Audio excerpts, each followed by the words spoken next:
Hey, good morning.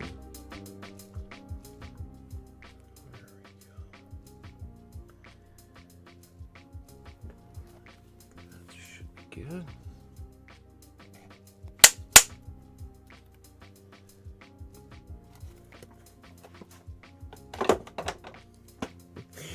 Good morning, everyone. Welcome to my studio. My name is Michael Markowsky, and today we're going to recreate another painting by another one of my favorite artists. Today we are going to be recreating this artwork by Andy Warhol, Christmas Tree, from around 1960. At some point between 1957 and 1962, he made this design as a Christmas card image for Tiffany & Co. And we are going to do our best to recreate this image. Oops, what's going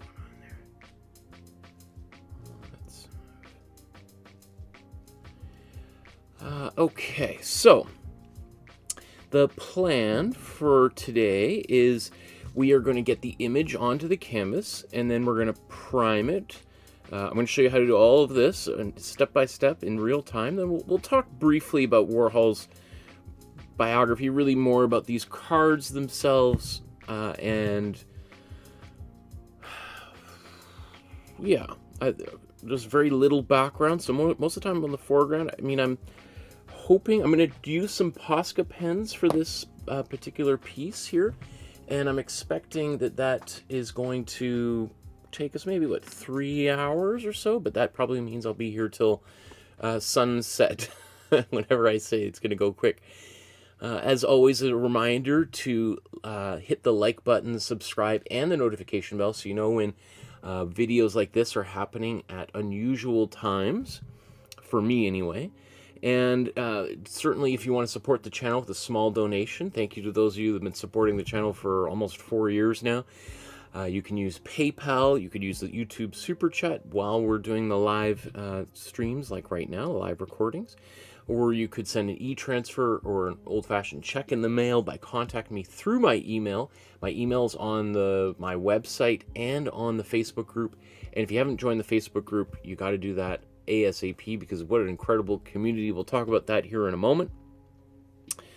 Okay, so let's go to our first step here. Okay, so our first step is to do an image transfer to get this artwork onto the canvas. And yeah. So to do the image transfer, let me show you what I've done. Here's the original, and here is the outline I did on the Procreate app on my iPad Pro. And so I just traced it all out, and so now you can take this, download it, and print it, and then I'm going to show you to transfer onto the canvas here in a second. So to get that image, here's the Facebook group. Join the Facebook group, and for every episode I post a little information about what we're about to do. So there's a Dropbox link in the description below. In that Dropbox link, what you want to do is scroll down, or the things at the very top here are for your introductory painting, like if you've never painted before. Here's if you're just starting out painting and you want to do something based on Picasso or other Warhol images, Norman Rockwell, I mean, on and on, artists from around the world. And then if you want to do something a little bit more complicated, you've got another 180 or so folders here. Where are we today? We are in folder 121. You'll see that there's 6 folders here, or 5 folders. I'm still waking up here. I'm seeing doubles.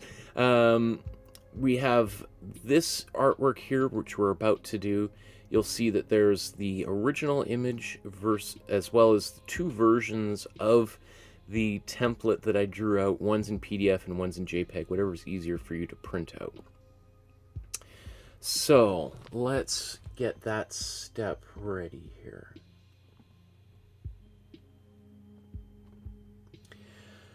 So once you download that image and you print it out onto your regular inkjet printer, laserjet printer, could be thick paper, thin paper, it doesn't matter. We're going to transfer it onto this canvas. This is a 9 by 12 sized canvas panel or canvas board.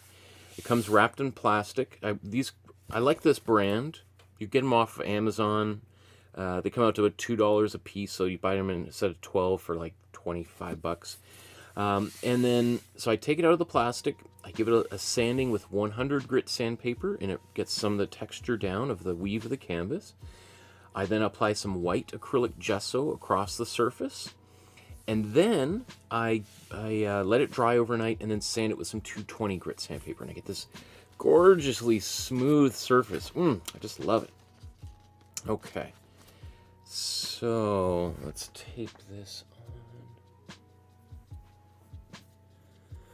on. Look, there's Paula there, and 12V Pass. And Gabriella says, I was on my way to do the hands episode of the drawing course, but it's the first time I'm free at the same time that a live stream is happening, so I couldn't miss it. Well, that's awesome. And Senga's there. Hi, Senga. 12V Pass says, hey, Michael, remember me from tomorrow's stream? Yes, from the stream last, or a couple days ago. Yes, absolutely. Thanks for tuning back in again. Yeah, maybe I'm just going to move that down just a little bit.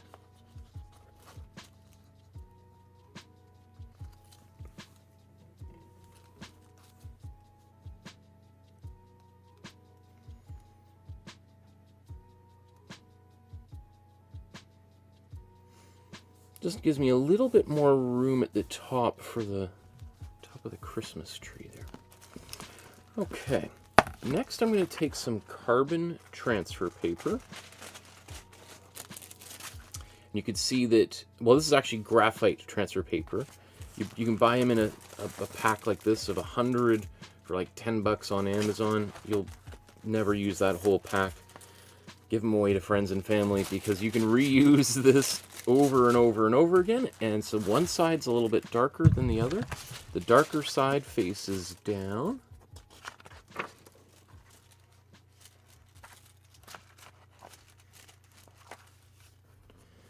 Voila. And then let's trace all this out.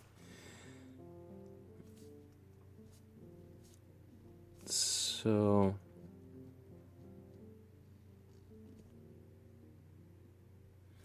I'm going to do a relatively simple tracing. I'm not going to do all of these lines.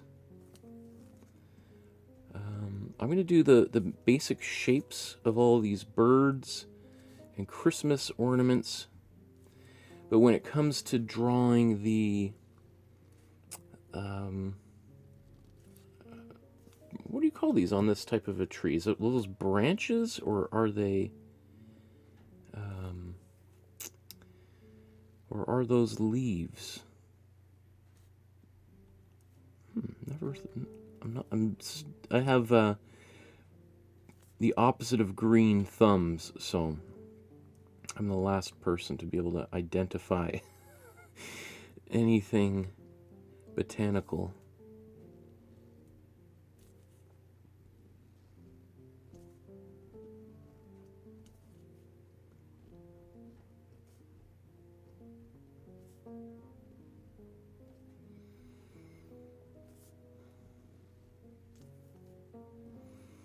I like sort of doing similar shapes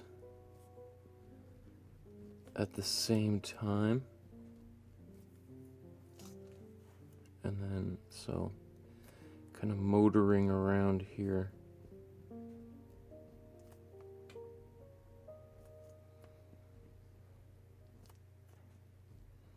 I'll do all the birdies last.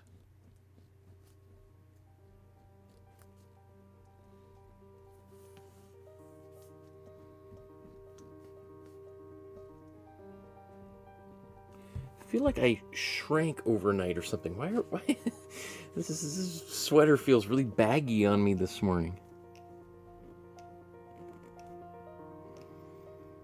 I'm wasting away.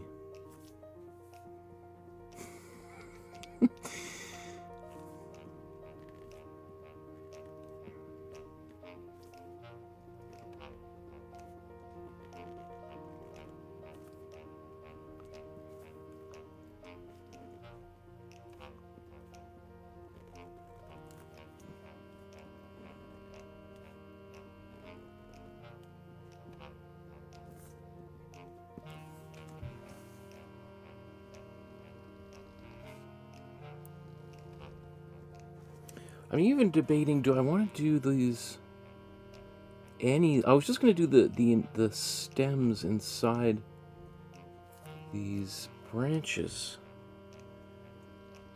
Yeah, I think I should probably still do that.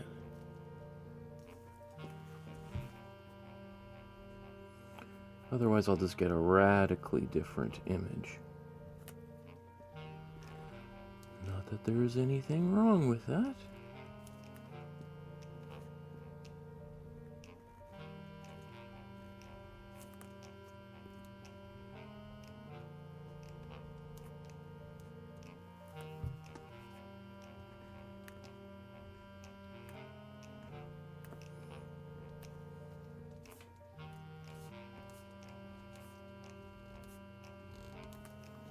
Okay, so just give you an idea of what this looks like thus far. Should I put...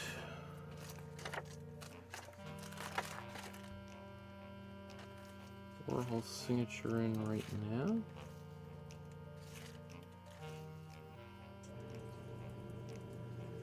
Let me think about that.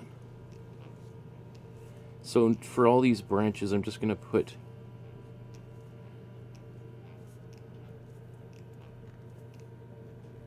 one line inside.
So that's what it looks like without any more on there. Let me think about signature-wise.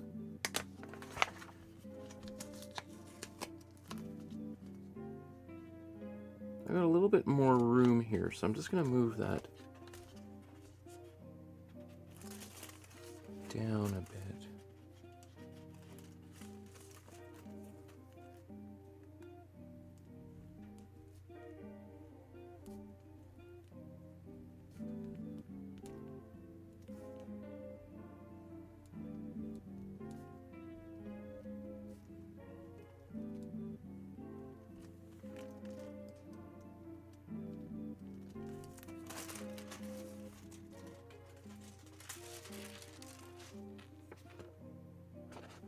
Maybe it was better where it was, but okay.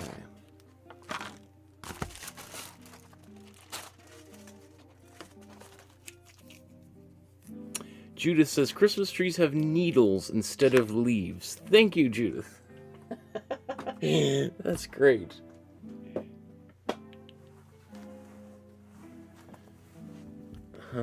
How do you, Judith also says, how do you patiently remember to explain details like which side of the carbon paper to use? You're the best. Well, because I've seen so many people, including myself, do it upside down without thinking. And so probably I'm also just reminding myself as to what to do so that I don't also forget to do it. So it's partly just a bit of a way for me to remember what needs to be done here. But I appreciate it. Thank you. Okay, so let's just double checking all my levels. Let's move on there.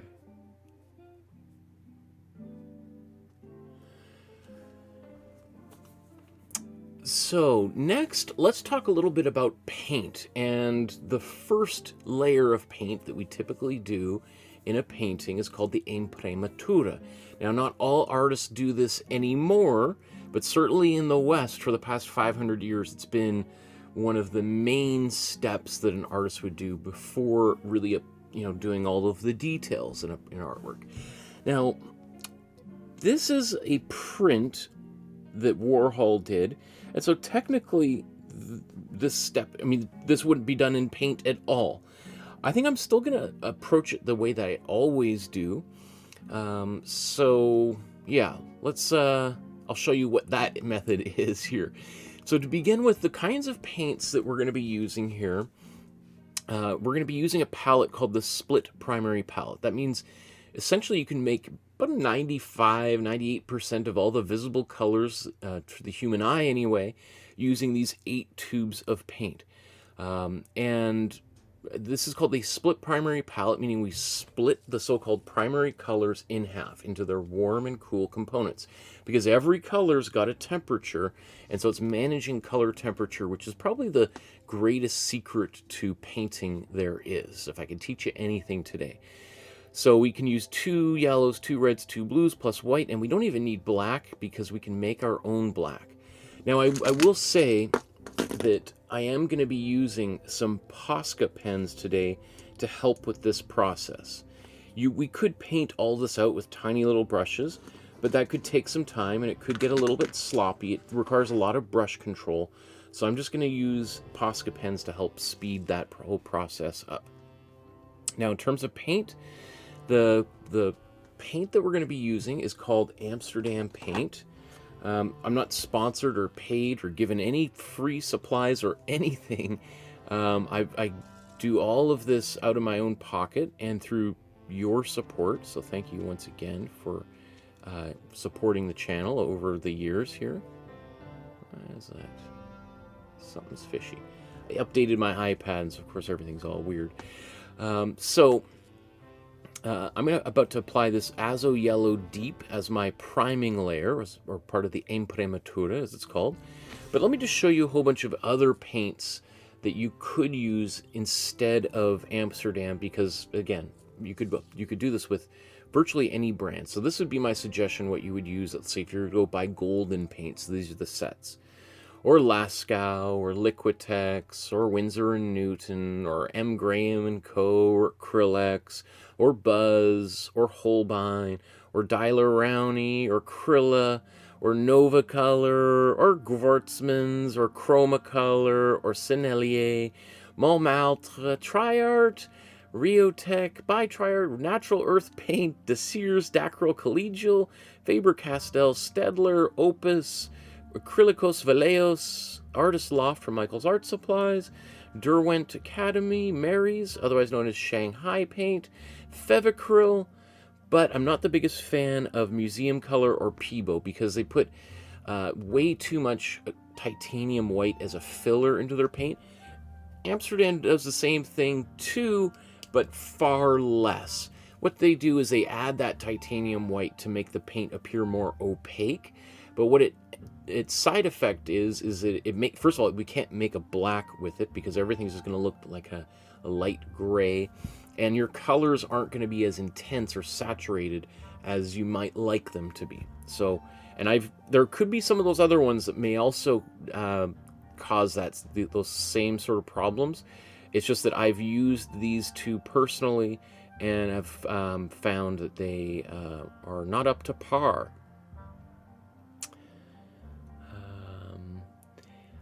AMD Abdullah says, "Hello, sir. Good night. How's your day going?" Well, I just woke up about an hour ago, so just getting started over here on the West Coast. So good morning, good night, wherever you may be. Okay, let's get this started here. So typically what I do here is apply this warm yellow. Now this kind of seems a little bit absurd to do with today's painting, but you know, as I say over and over, maybe I'll put a bit of that back, so we don't need it to be so dark. That this has sort of become part of my routine. Whether it is part of your routine or not is totally. I think every artist should develop their own method and routine, and you could certainly use mine. You could replace this with a different color. I just love doing this. I don't have to think about it, and the painting just starts out with a bang. Traditionally, artists like Leonardo da Vinci would use kind of like a rusty red, brownish orange kind of color. And it kind of varied by country and in region in Europe.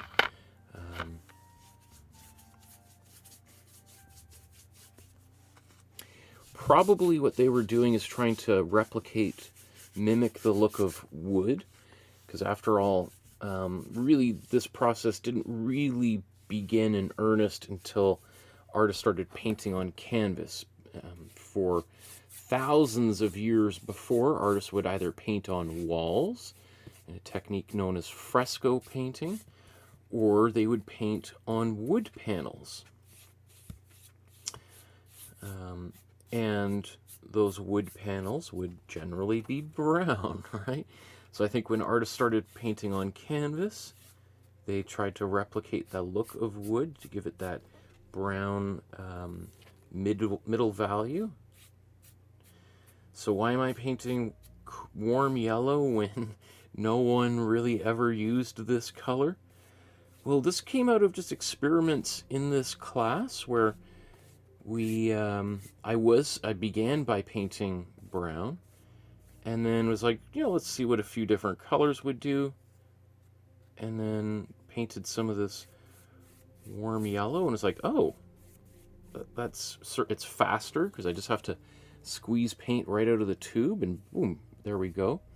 Don't have to mix a brown. Of course, obviously you could buy a tube of brown to do this with every painting if you wanted, but the difference is so minimal and so much more simple, and it turns out I kind of prefer it even. It gives the painting just kind of this nice warm sunset glow, golden hour kind of look, that it became both a little bit of a shortcut and something that I personally, I like a little bit more. I tend to really like bright colors, so it kind of suits me well, I feel. So Senga says it's 6 p.m. in the United Kingdom.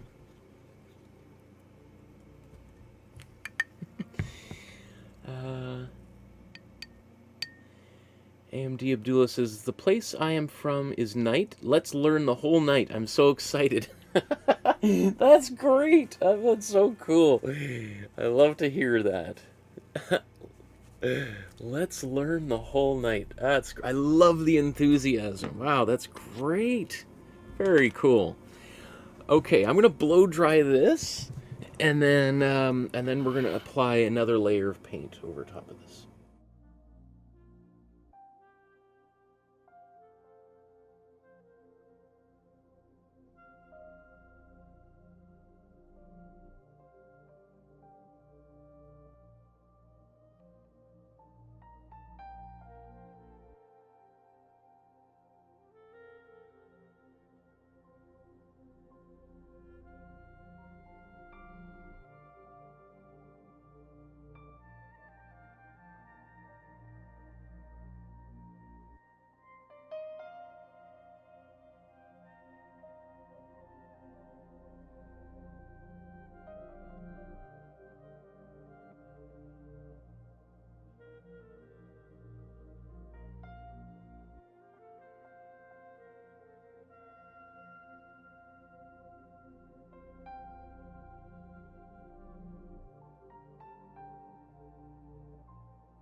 Okay.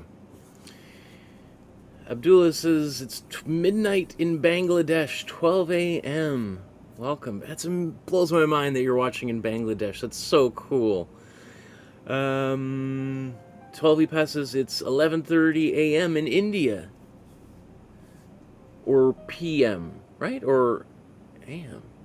Must be p.m. right?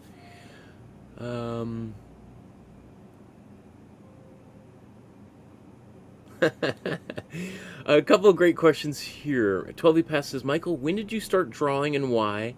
And Ponyo says, how much time does it take to learn how to draw not like a 5-year-old?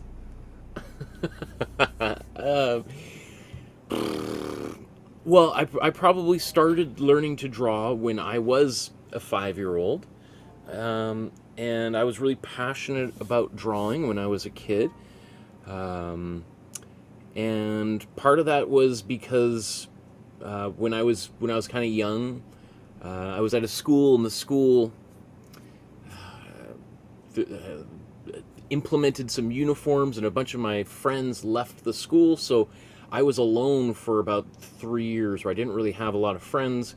So I took up, I was already interested in drawing, but I really immersed myself fully in drawing because I didn't want to go outside because I was bullied by other kids and beaten up, and so drawing was one way that I could keep myself safe, and so just something I was doing over and over, and obsessively drawing all the time, drawing while teachers were talking. But so I had a little bit of a head start on other people, but what I really, drawing, just like anything else, is practice. It involves just a lot of doing the same thing over and over again, probably doing a lot of mistakes over and over and over again.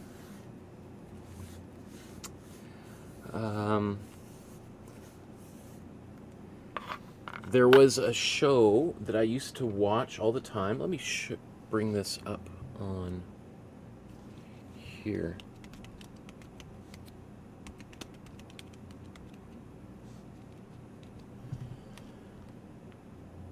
Okay, so I want to share with you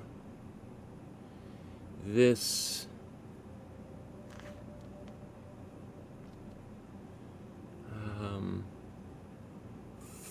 this program called The Secret City with Mark Kistler, or Commander Mark as he used to be called. You can see if you just type Secret City into YouTube, you'll see hundreds of videos that he taught. So this is Commander Mark. He had this show on PBS, the public broadcasting system in the United States, that I used to watch all the time. And this guy, he would show little kids how to draw. He would show little kids how to draw in perspective. And so you could follow along with all of his, all of the things that I learned when he taught me how to draw. You can watch these same episodes today on YouTube. They've been preserved there. There are, some awesome 80s fashion going on here, and but that was hugely transformative for me. I owe him a lot of what I know, and so that would be my recommendation: is maybe watch some of his episodes. Learning how to draw using some of the episodes I did too would probably also help.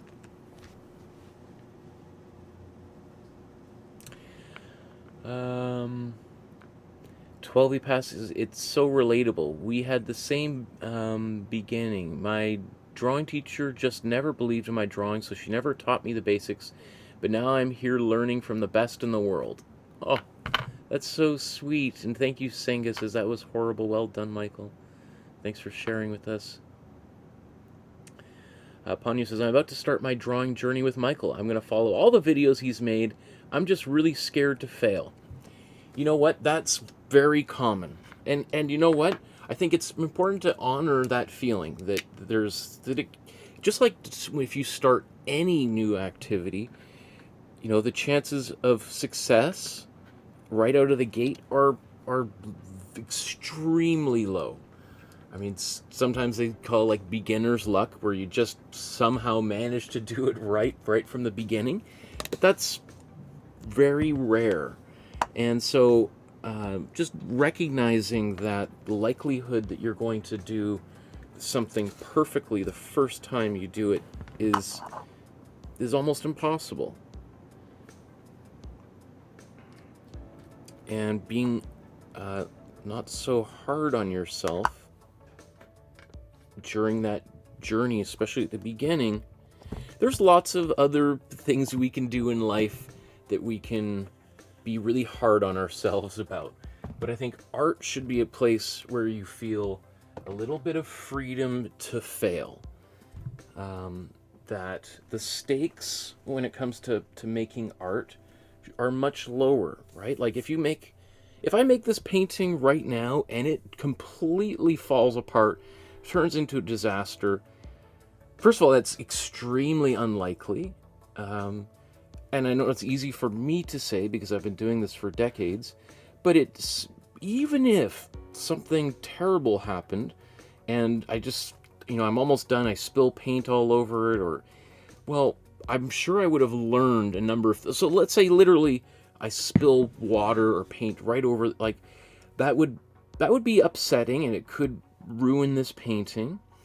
But a few things, I might learn something a little bit about where to leave my water. Maybe it's a bad idea to paint with a champagne glass that tips over very easily. Maybe I would want to find something a little bit heavier that's less likely to tip over. So that right there would be a learning experience where I go like, oh, okay, well, next time I'll do something a little bit different. I won't put my water, there, or put my water in that material. So if you learn something from the art making process, even if the artwork itself doesn't turn out the way you hoped, well, I think that's still a big success. I think that's something to celebrate. So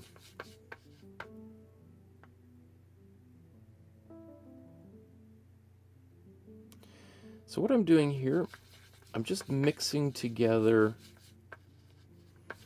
a bit of a brown that I can use as a background color. So I'm starting with this mixture here. Let's put a bit more of that paint to the side.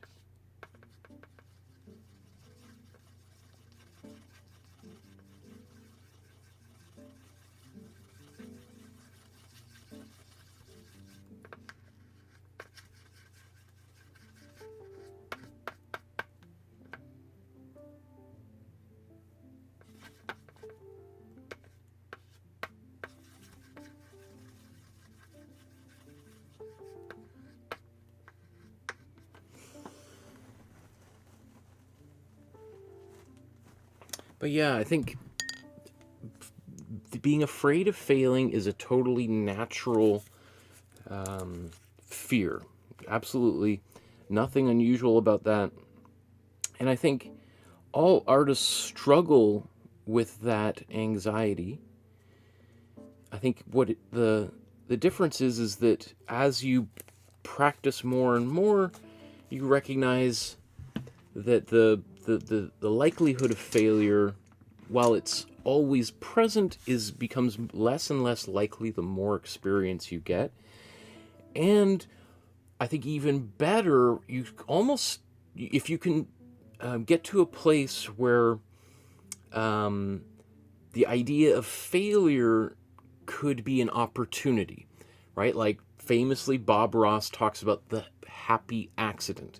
And I think what he means about that is that it's when so-called you make a mistake or you fail, but then realize, oh, this isn't a failure at all. This is actually a little gift that I've given myself, and I wouldn't have done it otherwise had I not made this mistake, because it might open up a door and reveal something new or different that you didn't expect. And I think that's, it's kind of like a wabi-sabi kind of approach to to painting or art making, to be a little bit more zen and appreciate what you have as opposed to what you don't have, or in being obsessed with what you wanted it to be as opposed to what it turned out to be.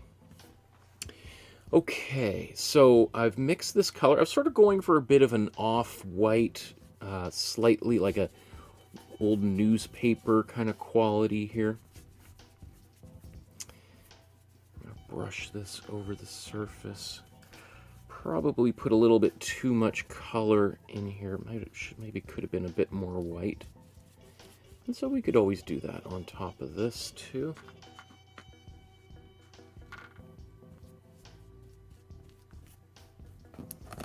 One thing is, if we add a lot of white on top of this, we're going to obliterate all those pencil lines we put on there to start. So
okay, so for instance right here, this is not really what I was expecting. I was hoping to have something a little bit more on the white side, just slightly off-white. So I think I might apply another layer of paint on top of this. It seems like this is a long way around to get started, but that's okay. I really liked this part of the process of making a painting.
There's Sanju says hello. Hello, Sanju. Good morning or good night at this unusual time.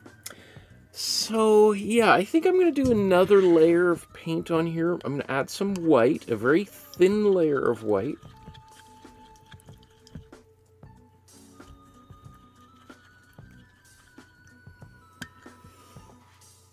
All of which appears, you know, this is adding an extra like half hour onto the time it takes to make this painting, but you know, again, I like prepping my canvases and all this extra time. To me, is not wasted time. It's just part of, you know, again, like I just woke up not too long ago, so it's, for me, it's sort of like, this is what I can do as my brain is starting to shift into art-making mode. The same way, like, an athlete doesn't just, you know, run out onto the field and play a game of cricket or hockey or tennis. You know, Serena Williams doesn't just run out onto the court in Wimbledon and just start playing. She's doing some stretching. She's got a whole routine before she starts. And so I think an artist should have that same sort of, should take some inspiration in that way. Okay.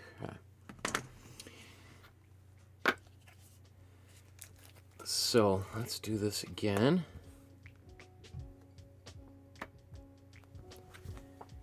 Should I refill this container?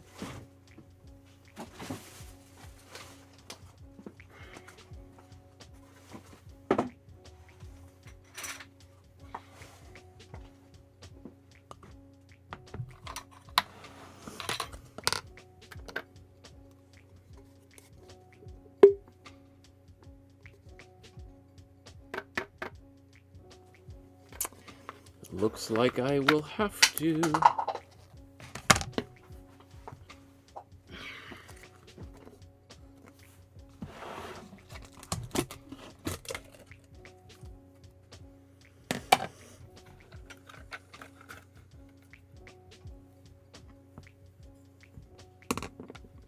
So this is a big jug of matte medium.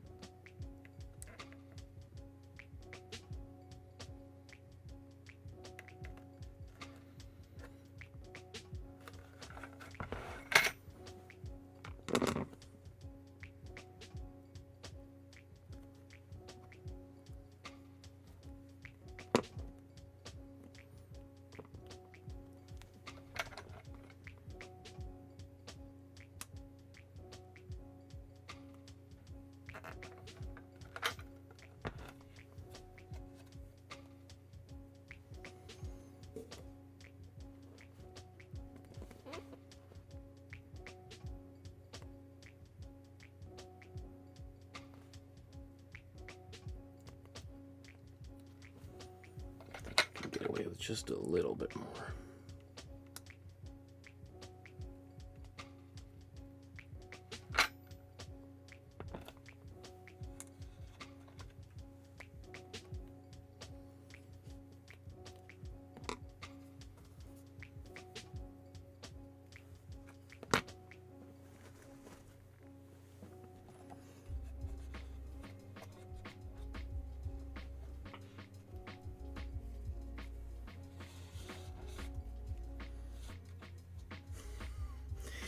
It's important to smear other colors of paint around this clear, the sides of this thing to make it clear.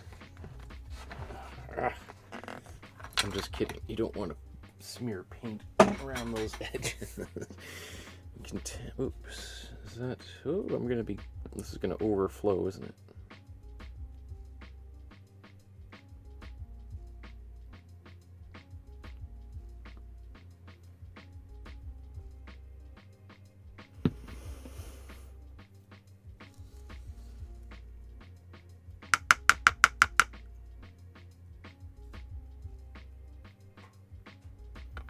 So that one last little blop that did it, didn't it?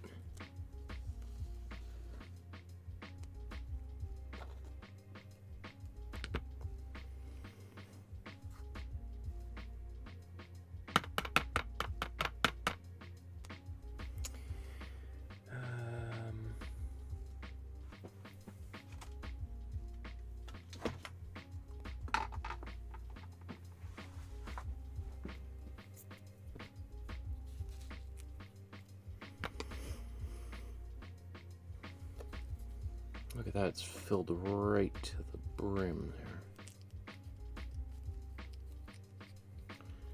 So this is not the original container. This is gives you an idea. This is matte medium that I was just. I often buy things in bulk because I use a lot of material. So having lots of extra material like that for me is very handy. So I have white surrounded by matte medium. So I'm going to blend this up. Notice how I cleaned the original container, but I didn't make it like perfectly clean. So I'm okay with a little bit of color coming back in.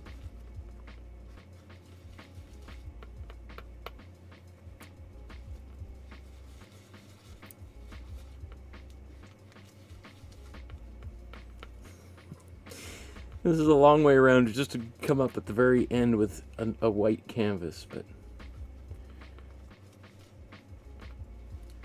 and so you really do want to make sure that that white is well integrated, so less kind of streaks.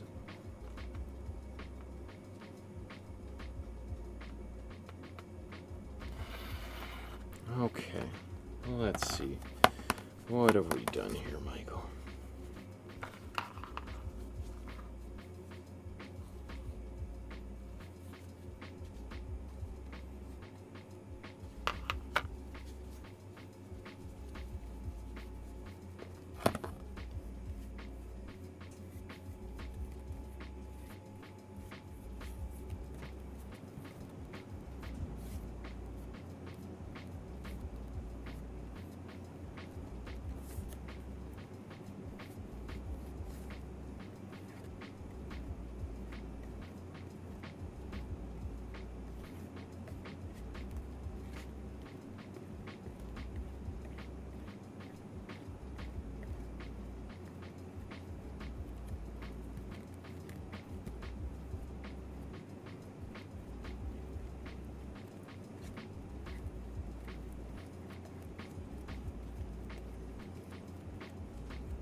Trying to, as best as possible, evenly distribute that paint.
Okay, I think that's okay.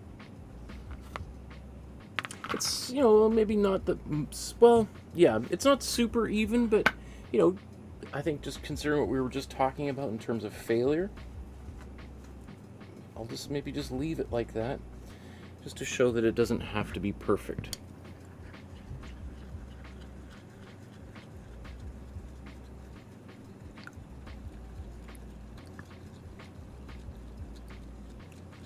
Thanks. Hey, Pascal, how are you doing?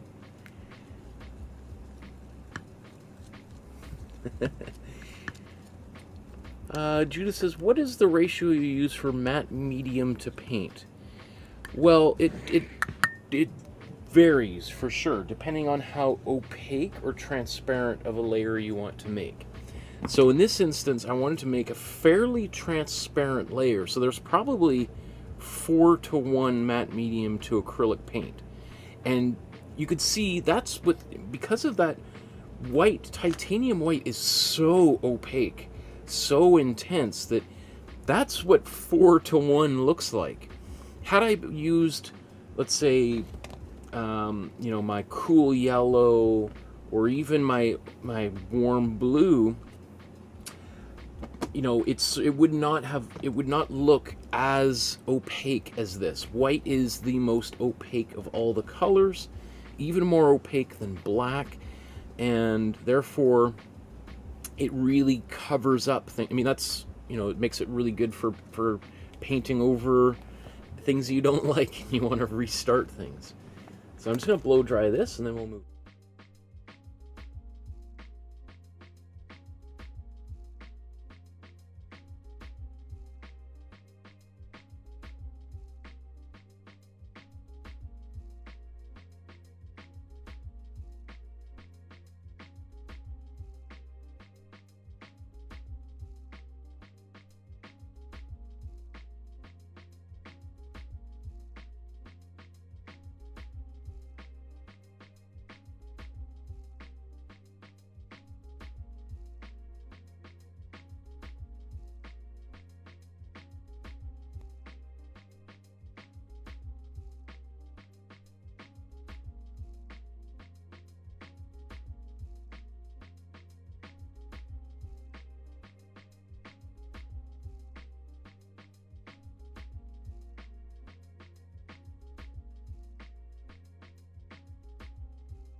Okay.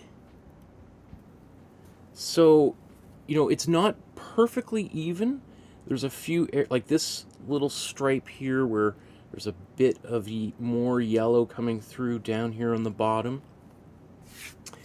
And I could imagine that being very disappointing for some people.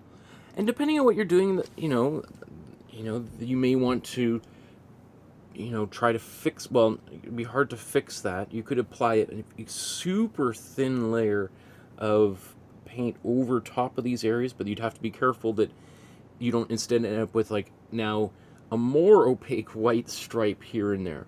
So sometimes it's better just to go with what you've got rather than trying to fix things endlessly. And these are words I should tell myself in practice, because sometimes I do sit around trying to tinker with things endlessly.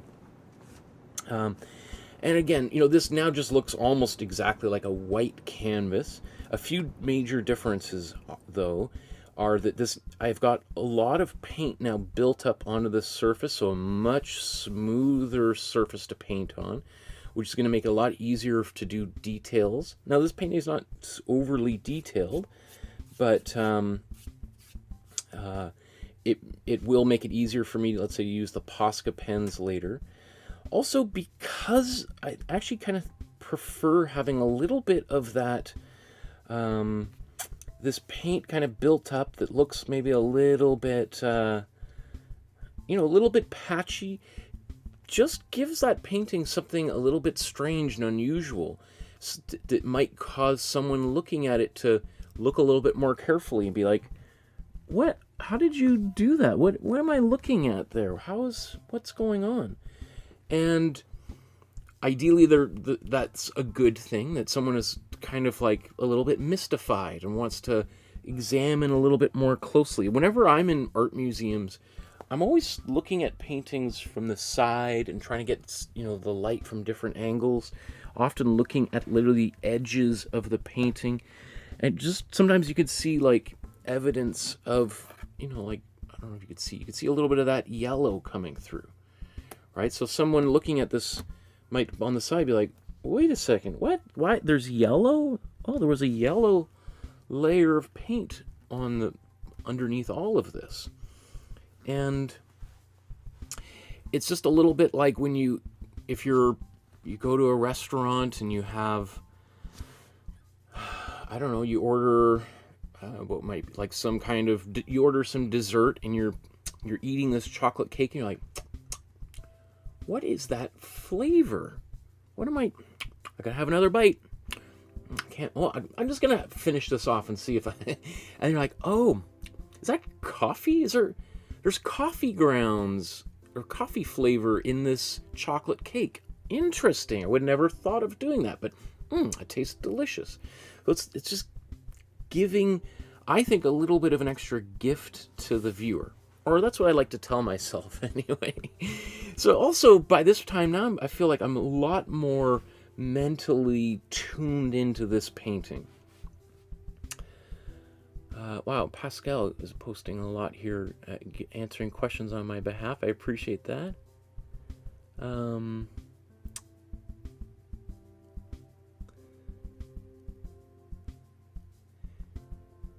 Wow, oh my goodness, all these, Gabriella says, good luck, Ponyo. I hope you enjoy the classes. I was always so scared of portraits, but I learned so much, and I'm so proud of them, excited every time I pick up a pencil. That's so cool. Awesome, Gabriella.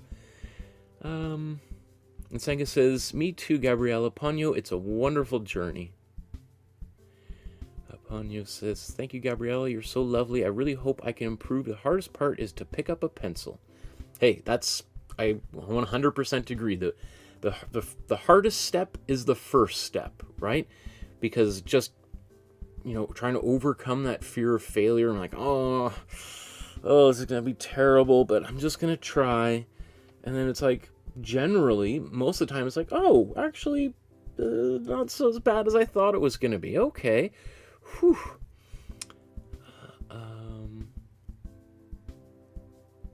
Pony says, maybe in a year I'll be able to draw whatever I want.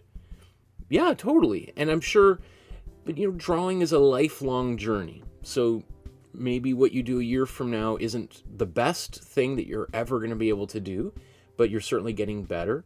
Every artist, improves over time. I mean, any artist you look at, whether it's Leonardo da Vinci or Frida Kahlo or,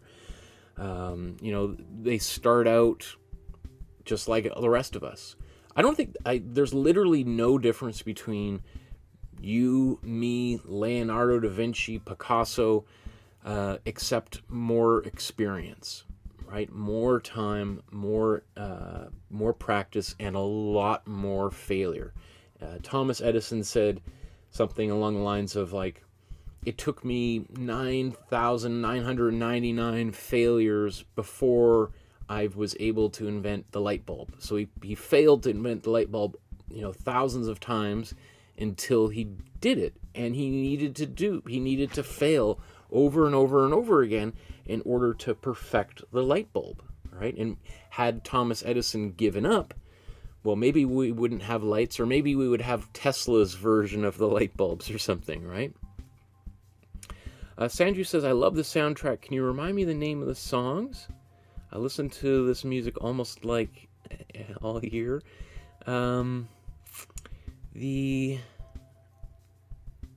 That's a good question, because my friend Sam, who composed the music,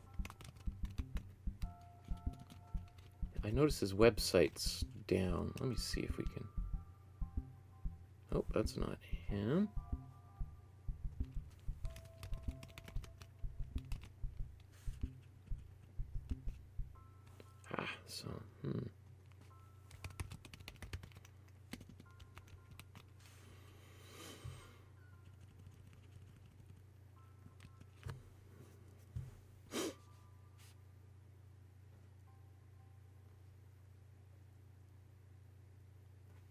Well, I'll show you what his Instagram page looks like. I'm not sure what happened to his website, but here you can listen to some of it, and I'm sure if you follow him, eventually he'll create a new website or something. But Sam and I have collaborated for a decade or so on different projects. Great friend of mine, great artist. Okay.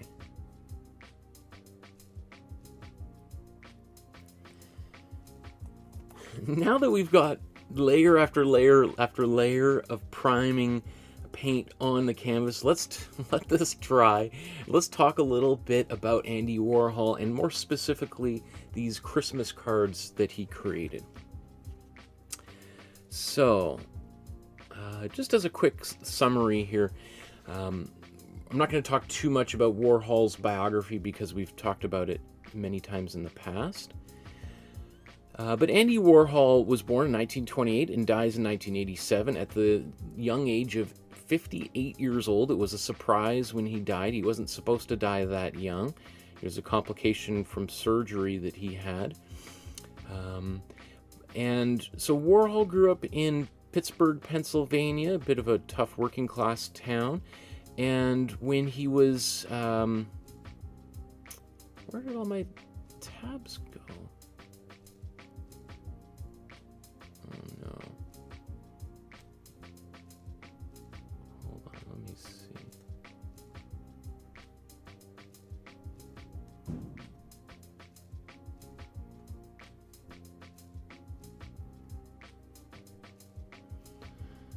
Okay. Sorry, I just noticed all the tabs, all the research that I did disappeared there. Okay. So, sorry. That was a little disconcerting. Okay, so Warhol, born in Pittsburgh, Pennsylvania, lived with his parents and two brothers. They had a sister, Julia, who died young, and they are not Julia. Julia wasn't the name of his sister. Does it say what the names of his brothers were here?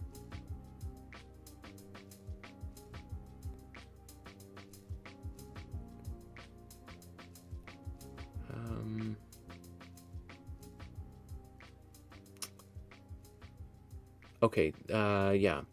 Pavel or Paul, John, and what was their... I think his sister was stillborn or something. Huh, I guess it doesn't say in here, but I'm pretty sure that he had a sister that did not survive. Anyway, so Warhol lived with his mother, and because I think that he was the youngest son. He was either the...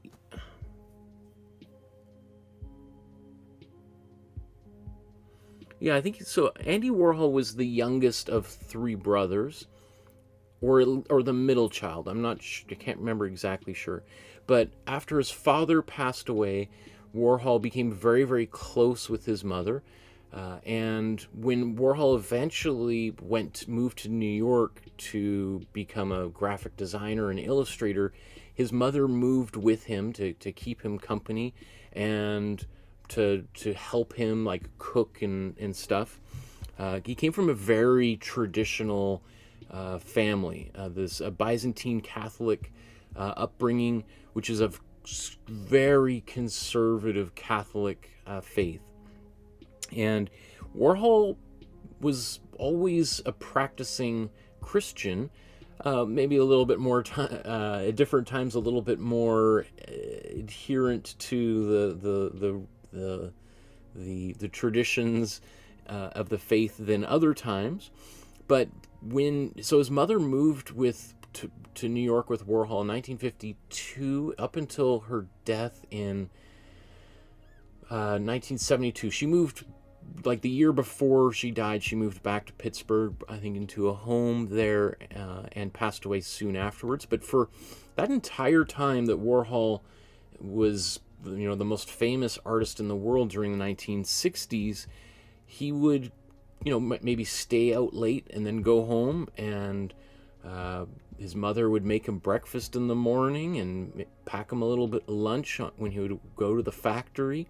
So, despite all appearances of Warhol being this, avant-garde, iconoclastic bohemian, he lived with his mother, and he I mean, even when he was at the height of his fame and one of the wealthiest artists of all time, he still had his mother there every night when he would come home, and every morning helping to take care of him. So he was definitely a bit of a mama's boy for sure. And his mother was a bit of an artist herself. There's, let's see. So this is the Andy Warhol Foundation, and let's see if I can zoom in. So these are drawings by Andy Warhol's mother. Andy Warhol's mother also was even more devoutly Catholic than Warhol himself, and often drew angels. She was fascinated by angels and drew lots of angels, and taught Andy how to draw angels himself. And when we see these drawings by Julia Warhola, remember Andy Warhol's actual last name was Warhola, but when his name was first appeared in print, they made a mistake and accidentally forgot to put the A at the end. And Warhol saw that and was like, great, that's great, I like that, sure, let's go with that, that sounds fantastic. As typical Warhol would do.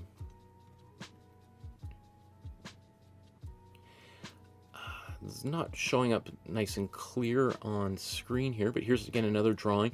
One thing that is worth kind of noting is her beautiful penmanship. Her writing is gorgeous, and often when we see handwriting in Warhol's early design work, it's not Andy himself, it's his mother that did that, and sometimes even signed Andy's name on his behalf because she had much better penmanship than Andy did. I think that is very funny, and also sort of tells us, gives us a little bit of an idea of how Andy thought about authorship. Because later on, during the 1960s, Andy, his studio he calls the factory, and he hires other artists and friends to do a lot of the work for him, and then so a lot of those silk screens are things that he never touched, sometimes never even signed. He had assistants sign work on his behalf, and and of course, certainly when some people hear that, they're just like clutching their pearls, how dare he. But that was, traditionally artists have done things like that going back centuries. Artists worked before art schools in a master and apprentice kind of system, where you'd have the master might sketch an image out onto a canvas, and then the apprentices would literally paint on that canvas. And the better and better those apprentices did, the more responsibility, the more of those canvases they'd be given to complete. After which, maybe at the very end, the artist would paint, let's say, the faces, hands, and feet. Those are generally the things that are most distinctive for each artist's particular style, and sign the picture. So that's why often we have these highly heated debates as to who made which painting, who was the author of a painting by Leonardo da Vinci, for instance, that painting Salvator Mundi, which we're going to be eventually doing, that sold for over $500 million a few years ago. There's a great deal of dispute as to, did Leonardo really paint that painting, or was that one of his students, and maybe Leonardo at the very end added a little bit of highlights onto the face, or did Leonardo do it all himself? Don't really know, because of the way that artists used to work in the past. So when you hear that Warhol's mother signed a lot of Andy's own artwork because he liked her printing, and he liked the way that she wrote his name, it seems you can start to understand why Warhol would have a very particular point of view on authorship, and that it wasn't so important that he did everything on an artwork, that it was the idea that for him was most important.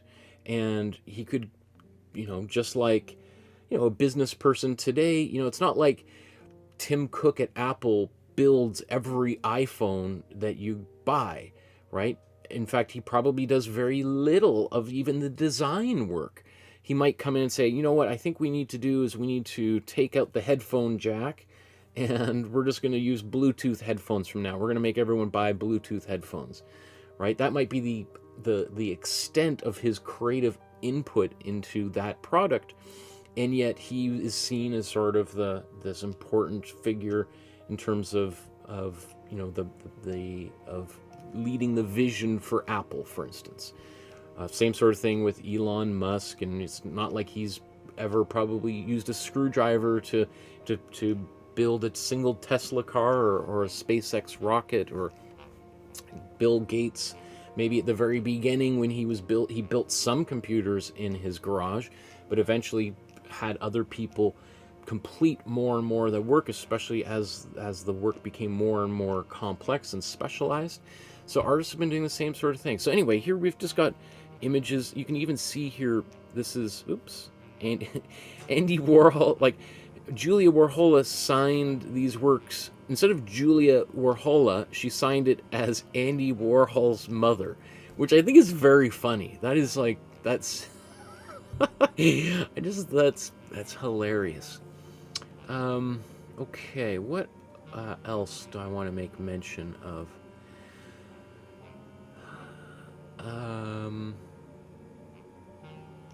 Well, these cards, or this image that we're looking at today, was commissioned by Tiffany & Co., the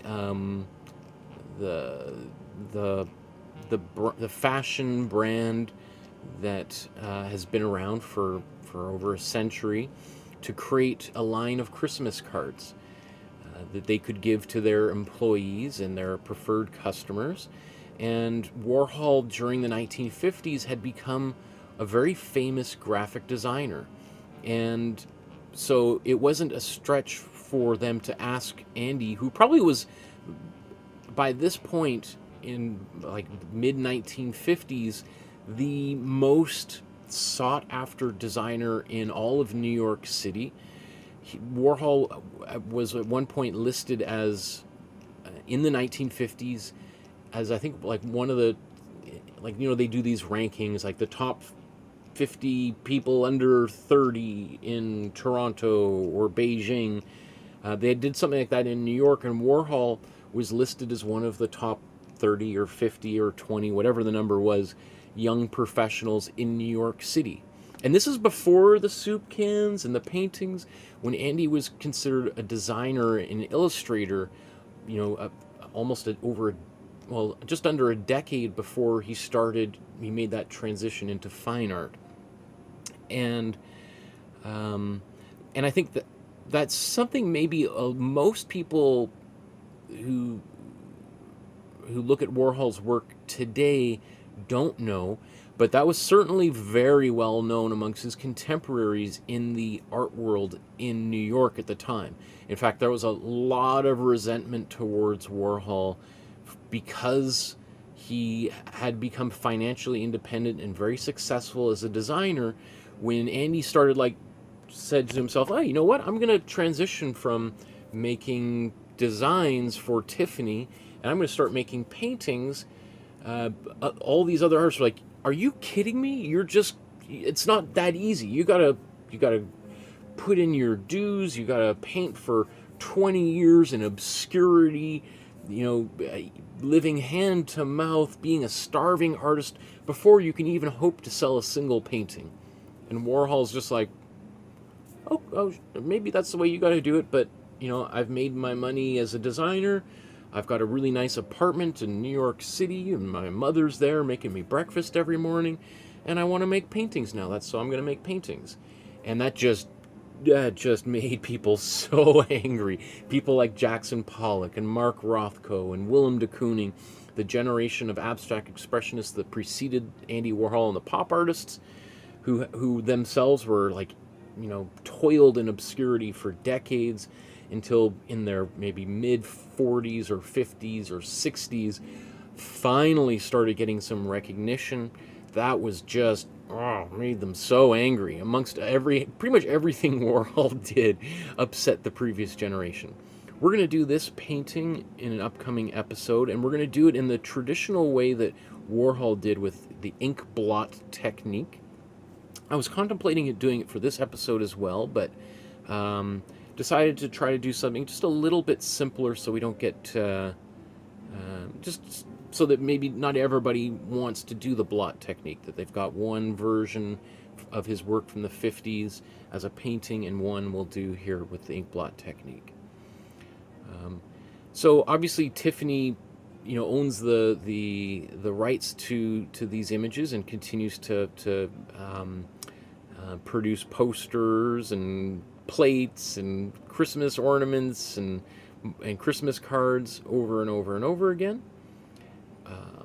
And you know, I think it's great because I really love these Warhol artworks, and I'm glad that they continue to live on. Let's see.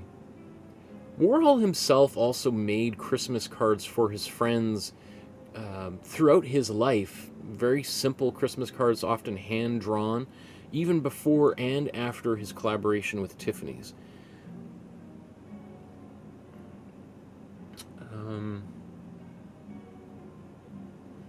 Here again, you can see Warhol made. There's an entire book that was published, I think posthumously, of collecting all of Andy's drawings of angels, of which there were hundreds of them.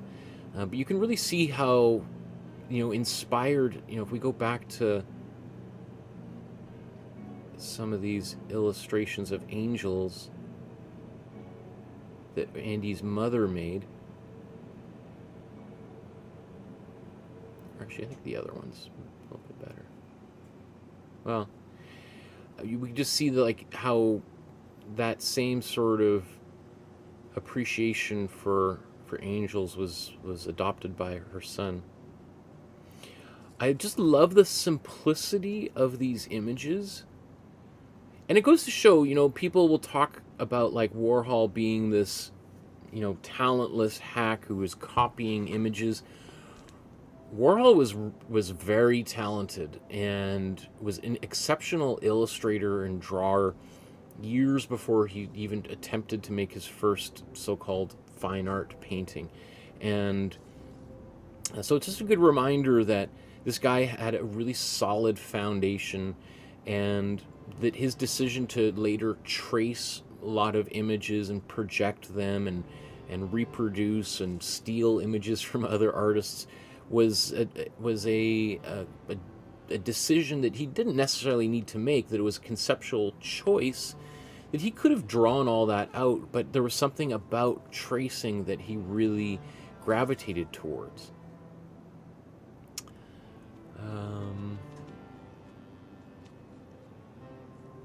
This is an interesting article. It just sort of talks about Andy Warhol's sort of Catholic upbringing and the role that it played in his life. The photograph I used for the previous episode of Warhol painting Santa Claus is from this photo shoot with Andy Warhol and Truman Capote that was used for a magazine cover, which was pretty funny, that collaboration.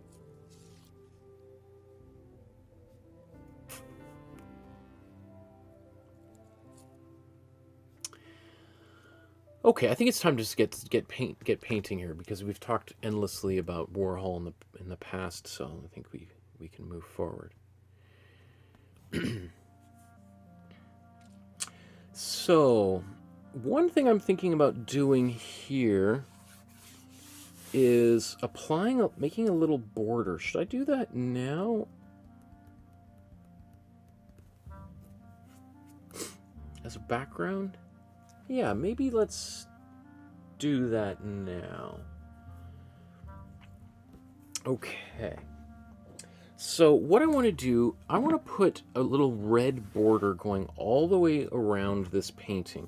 And it has been years since I've done using tape. And so this might be a good little refresher for some of you on how to use tape to get nice sharp lines. So,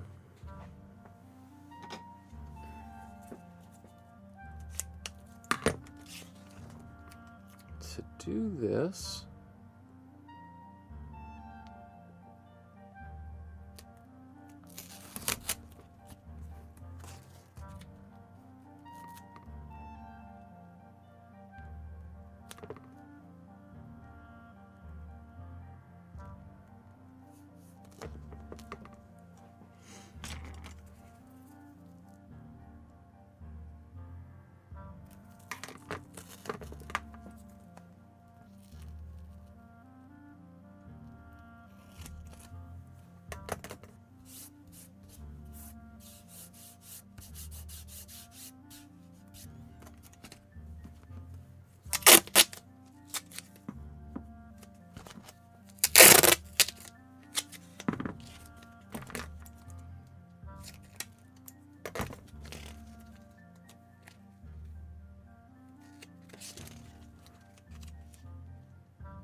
now you obviously want to make sure your background is as dry as possible before you do any taping, so that when you peel the tape up, it doesn't peel the... It's just...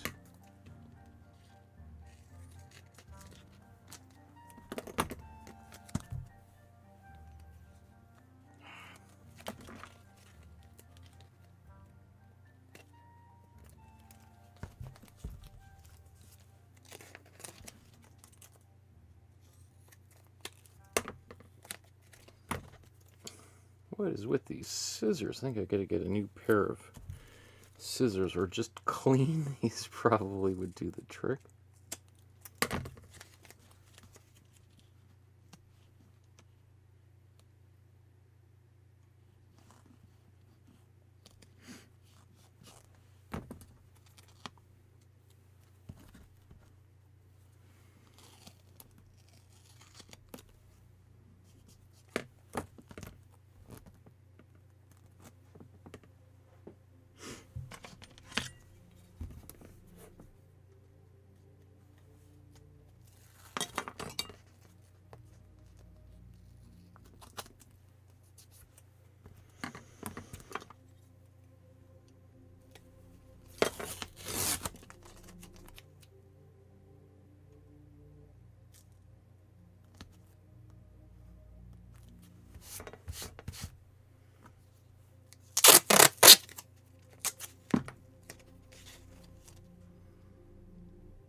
And you want to be careful when you're using a razor anyway, but particularly when you're doing this on canvas, because you don't want to cause a cut into the canvas itself.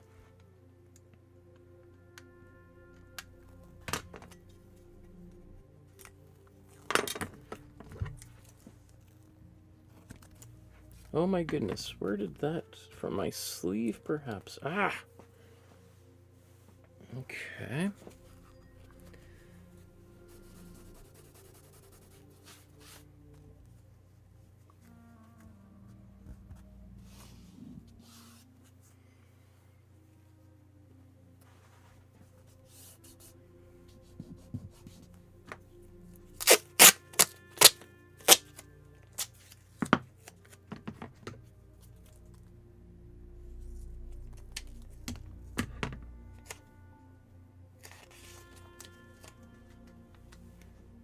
Where is this paint coming from?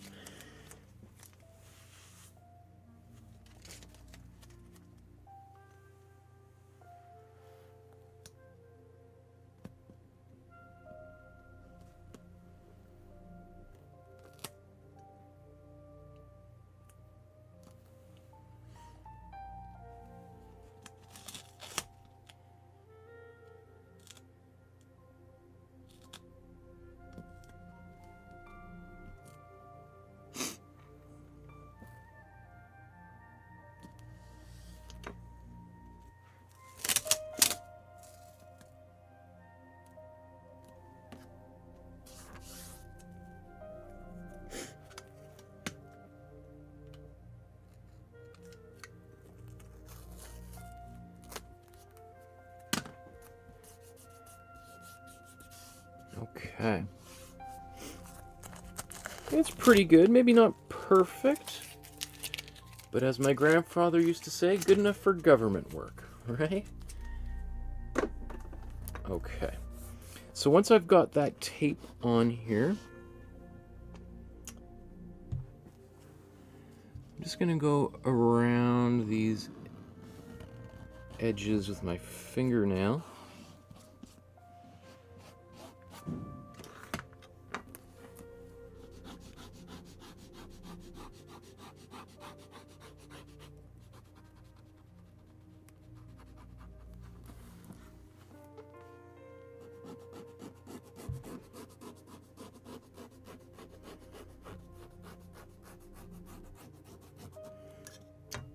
Obviously, you want to make sure your fingernails are clean.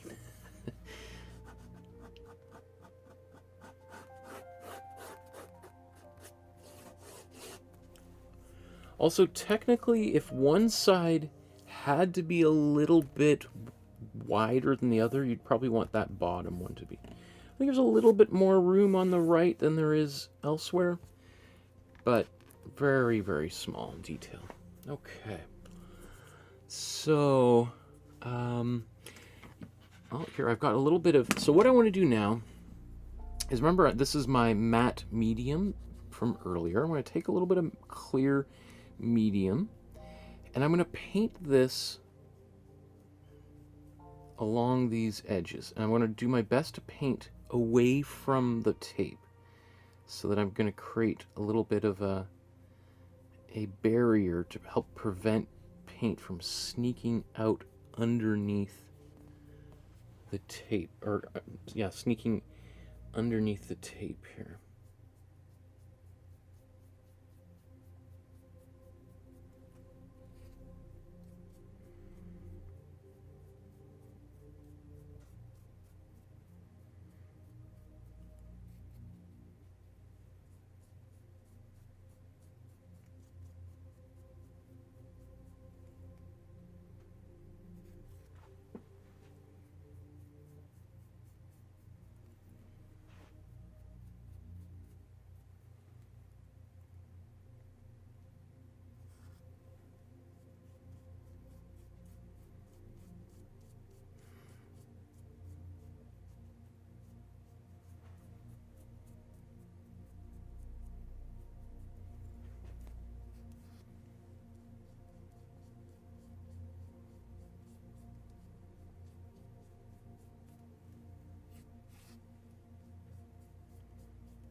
So I'm just going to go back over this and try to get rid of any ridges.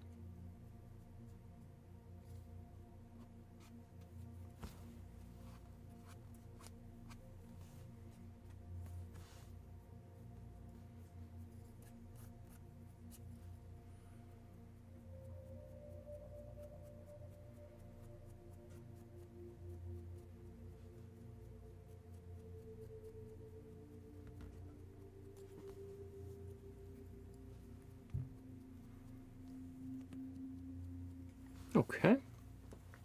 There we go. Let's just clean that brush off.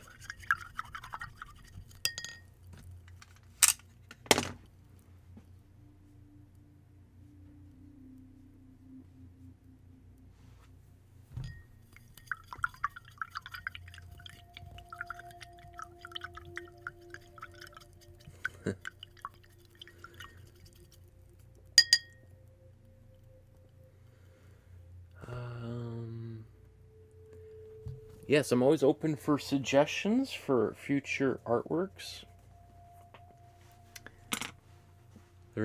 Like Pascal was saying, there is a big long list. Andrew Wythe would be great. I have to think about which one of his to do, because those are... Andrew Wythe was one of the greatest illustrators of all time, and a lot of his work is very detailed. So it would take us time to do. I'd have to try to think of, like, what is the simplest Andrew Wythe painting that we could do, which yeah, and I have to think about that. It's a great suggestion. I'm a huge Andrew Wyeth fan. I teach my students at university how to paint his work, but yeah, I'll think about it. I'll add it to the list for sure, though.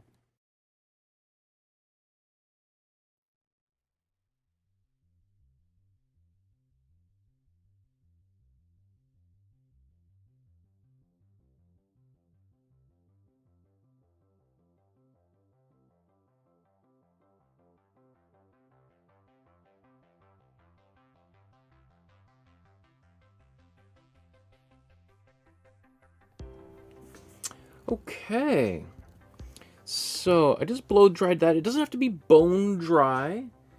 In fact, you probably don't want it to be super. This is really thick layers of matte medium, and then we blow dry it, you could get the tape having a hard time tearing through that.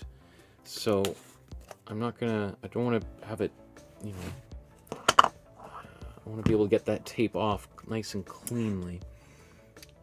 Okay, so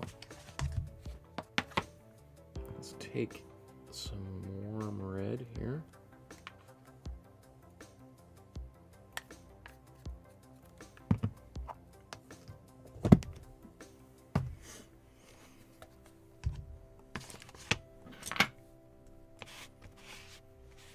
And then once again, I'm going to apply this paint and I'm going to try to paint away from the tape.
So it's this kind of slow application of paint. It's going to help give us nice sharp lines. You just have to try to remember not to push the paint underneath that tape.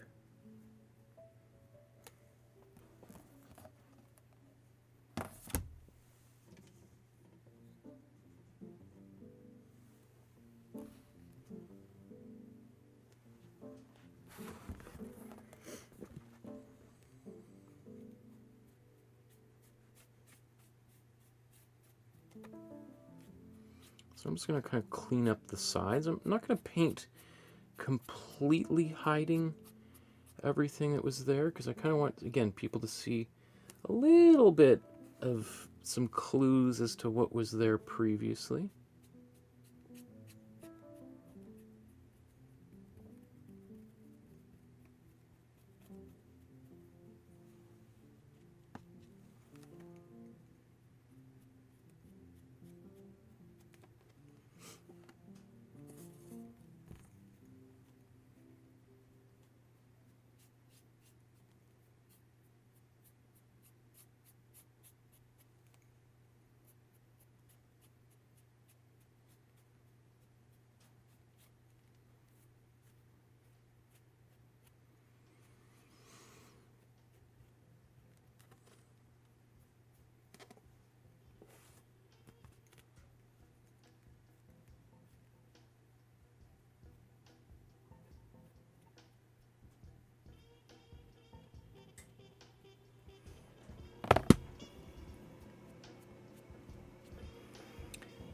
I'm just going to blow dry that.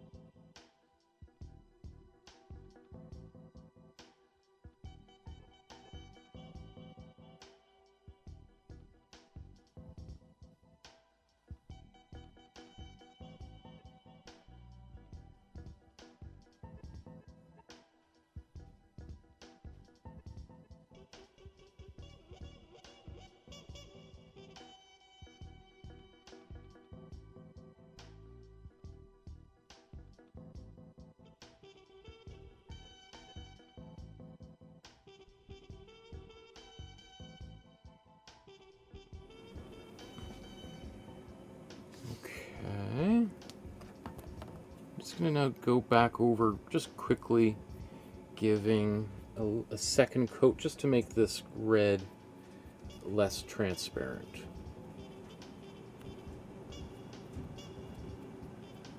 If we were using a cheap paint, we wouldn't have to do a second coat because there would be so much titanium white in there that it would cover up everything below. But usually the more expensive the paint you have, the more transparent it is.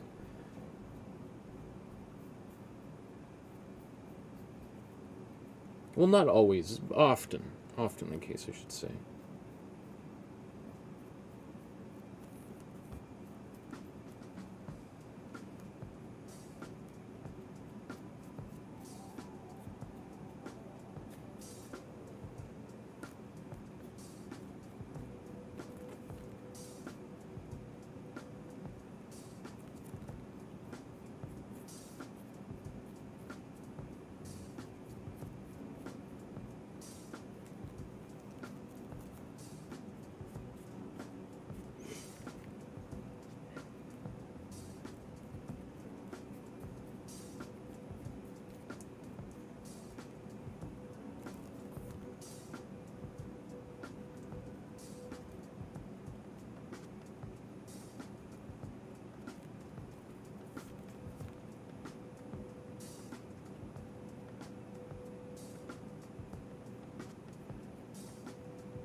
Okay, I'm going to blow dry this again. I'm going to hold this up just so I can try to make sure my edges are as dry as possible.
Okay, so let's peel some paint off here.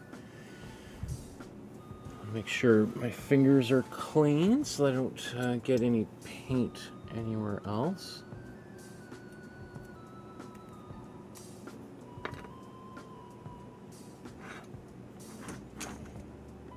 Let's see.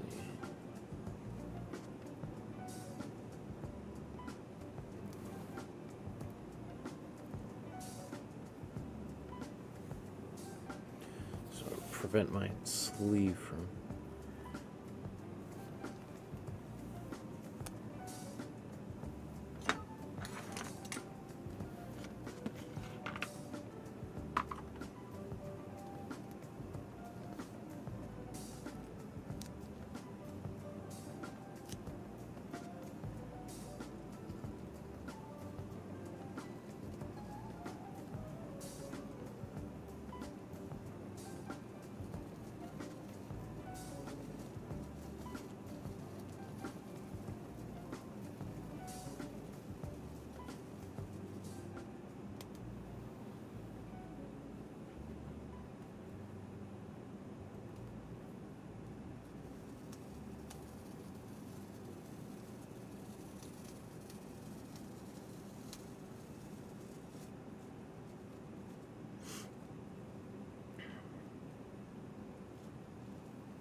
Beautiful, sharp line. Beautiful. Okay. Let's go to the... Well, ideally, if I can get under here, I can take...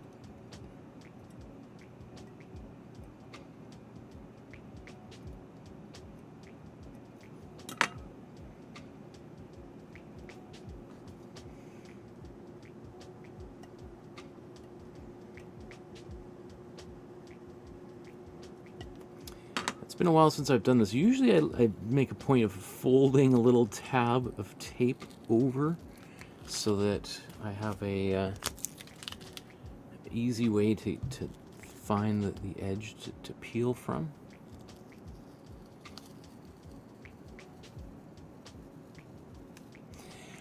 I've sort of gone back and forth at times, like peeling this way towards the tape versus peeling away. And I've seen people talk about both ways in recommending both ways.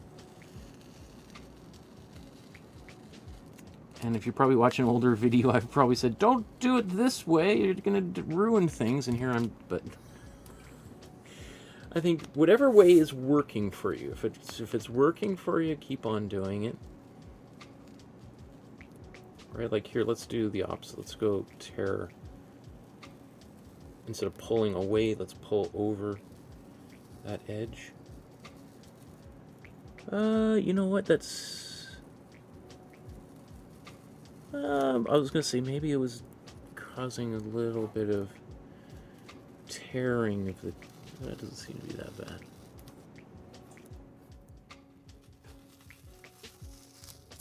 One thing, though, is I'm just going nice and slow. All right, there's no hurry.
And voila.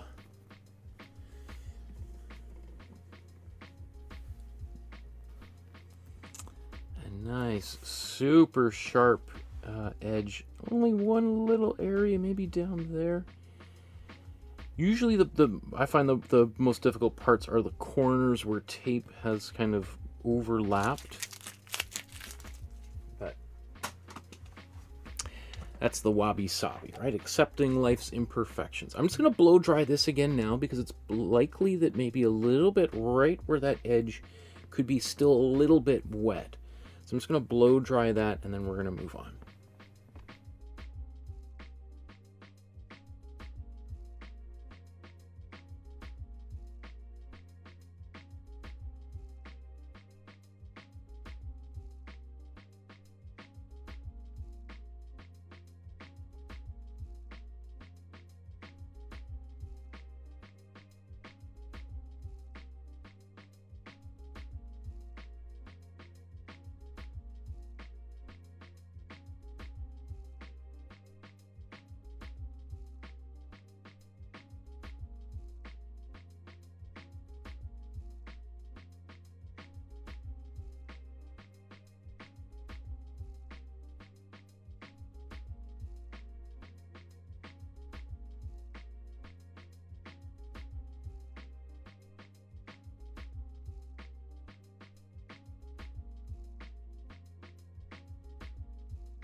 Barbara says, I'm trying to send a donation through Super Chat. It hasn't worked. Never mind, I'll use PayPal instead. Merry Christmas, Michael. Thank you for sharing your time and amazing skill. You're the best.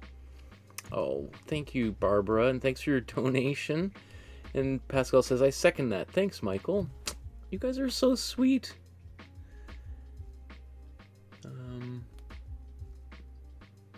Wow.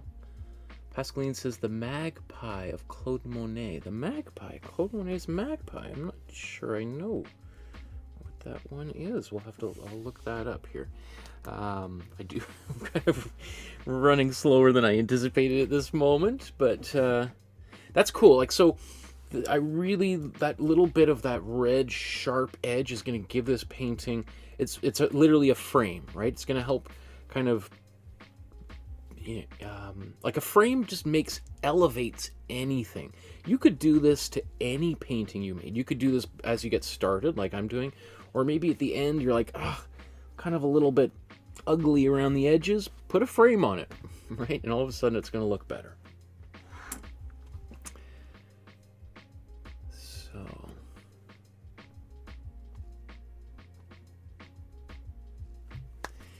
now that we've got the frame on our background painted in, let's start painting the interior of this image here.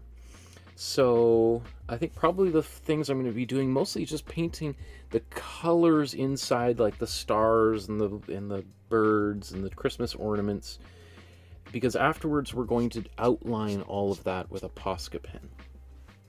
So maybe it's just worth taking a quick look at the original here. And what do we want to do? I guess we got red already, so maybe we should just start painting red into some of those birds. And you can also see, so we've got warm red. These are warm red birds, but then these other birds, these pinks, that's a magenta. That's your cool red with some white. So we're going to use both reds here in a moment. I'm going to use a smallish brush, maybe even my smaller two of these little guys.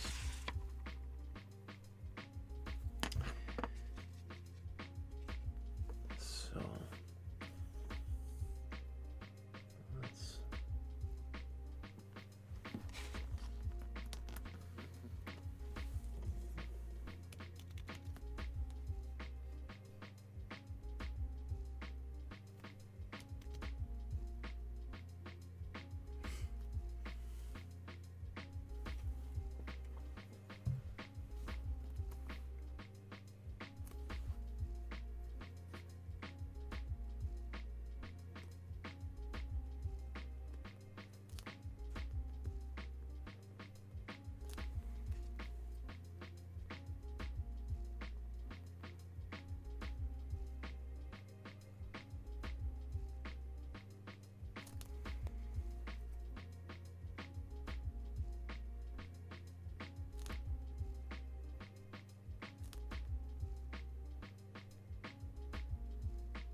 let's paint in all of these shapes. This also just makes me feel better about having added a couple of layers of Imprimatura here to prime this image after my image transfer or drawing, so that the pencil lines are visible for me, but might be much more once I paint over them, I can't really see them at all, like at this stage. So they're going to kind of disappear, and it's less likely that anyone's going to be able to see any of these lines after all this painting's said and done. Not that that's really concern, but let's say I do change my mind, or something's, I don't paint exactly within the lines, or I paint,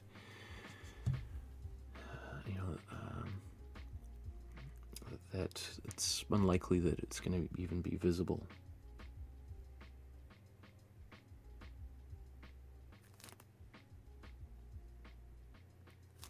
In other words, if I make a mistake, it's less likely that anybody will be able to see where that mistake is.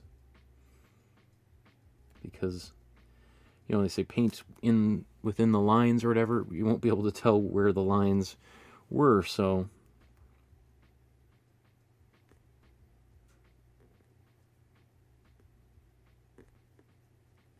goes back to that thing we were talking about earlier about failure.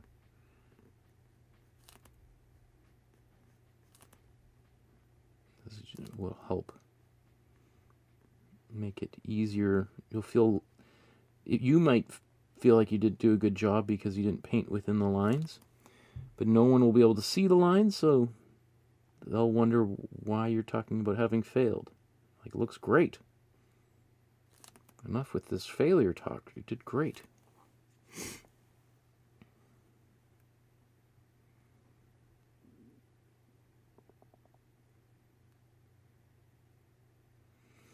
I'm also going to outline all of these shapes, so I'm not super concerned with making really nice, pretty edges, because all those beautiful edges that I might spend all this time doing could end up just getting covered up completely anyway.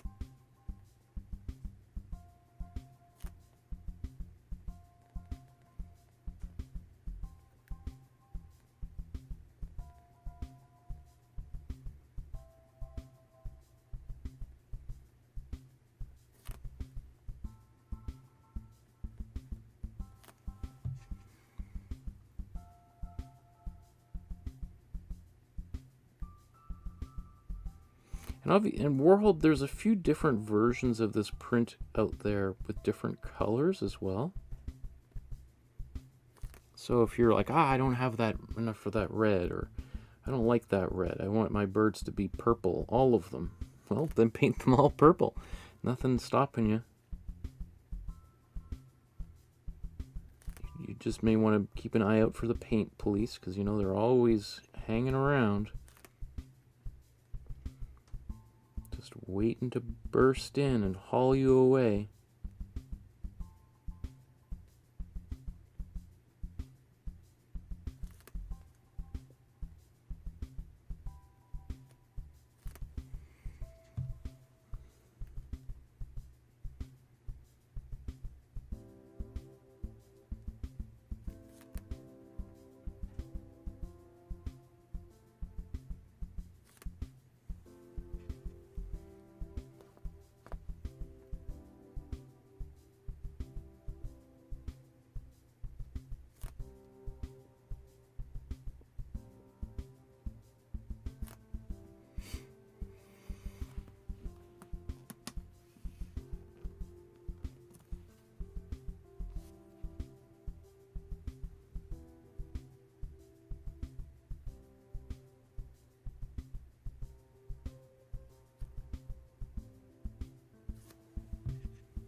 Okay.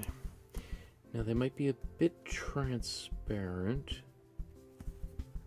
so I might blow dry that and just quickly paint over them again.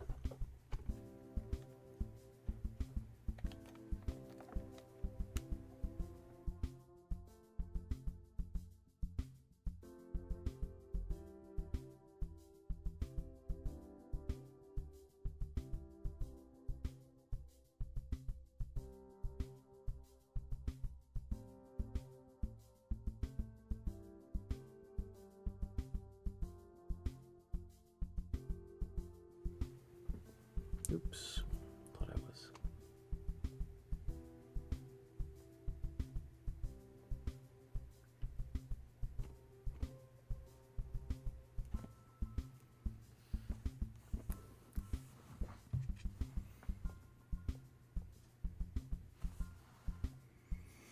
Okay, so I'm just going to quickly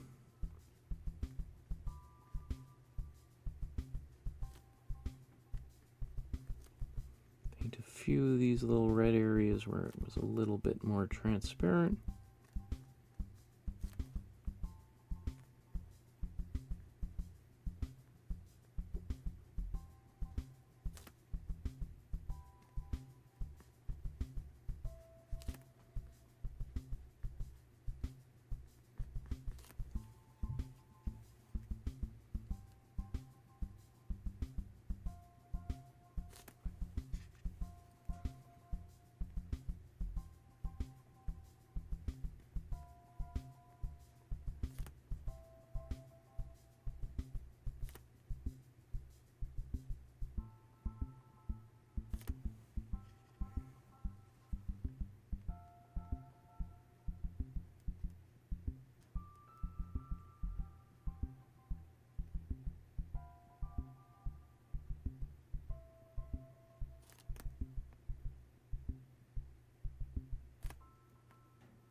Good enough.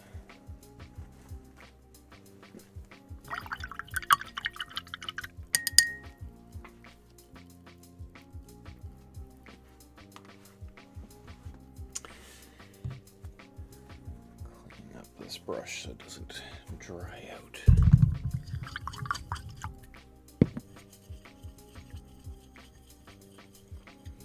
I mean, I will say, you know, as I look at this, perhaps a white on its own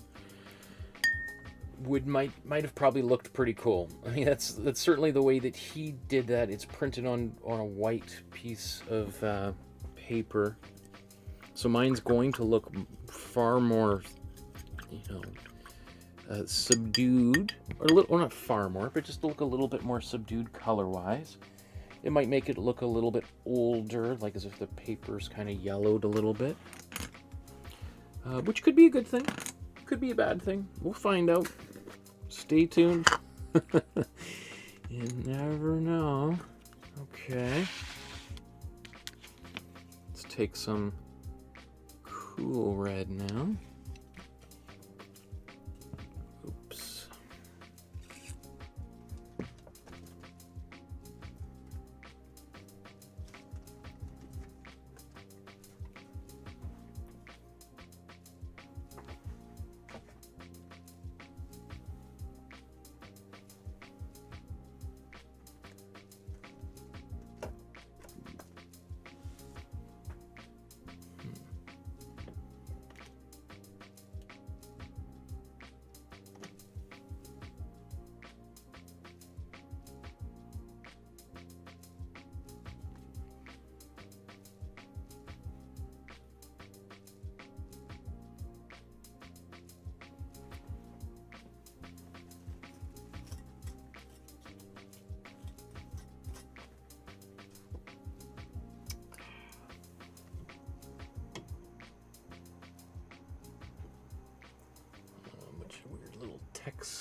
Just let that camera cool down for a second.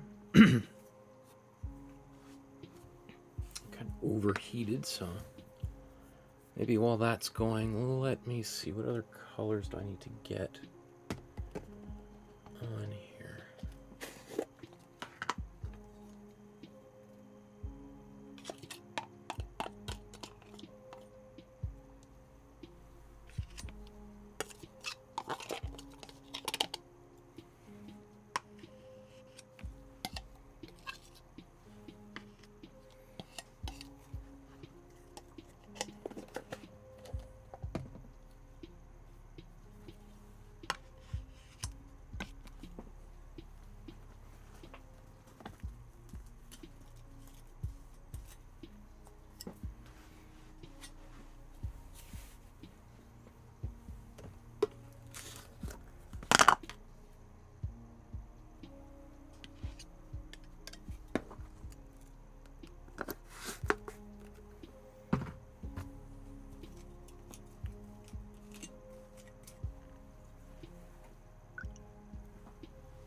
I think we're back in business.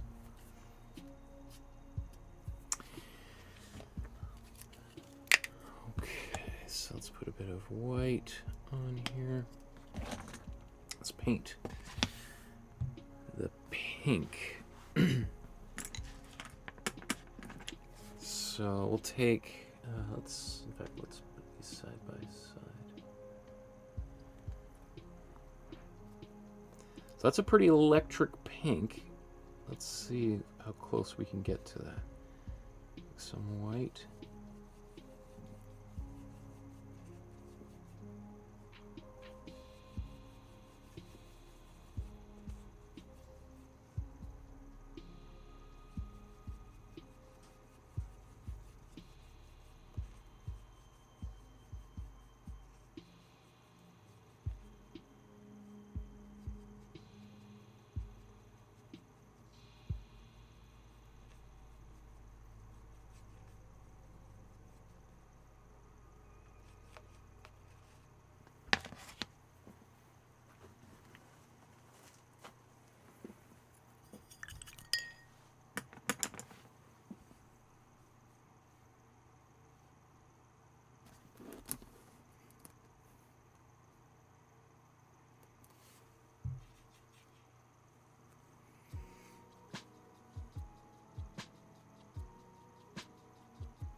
We'll come back and maybe do a little bit more on those later.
Okay.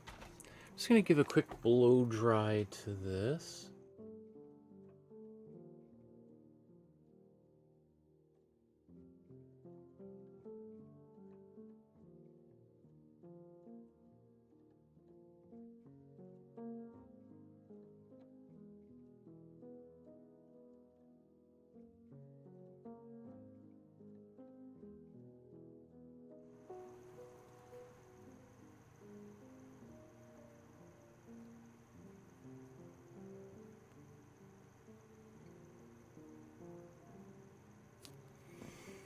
So just adding this extra little bit of a layer of pink just helps make this color more opaque, more bright. We'll see less brush strokes coming through.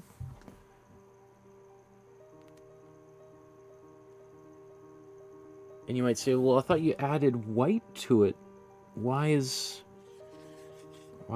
Shouldn't one coat be enough? Like, isn't that the whole point of adding white? Well, yes. But the thing is, if we add, there's not enough white to completely make it super opaque. There's just enough to turn it pink. We could add more white to it and make a much more opaque layer of paint and just do it all in one coat, but it would be a much lighter pink. Right, so unless you want it to be a lighter pink, we have to do 2 coats of a slightly darker pink, or a pink that has less white in it.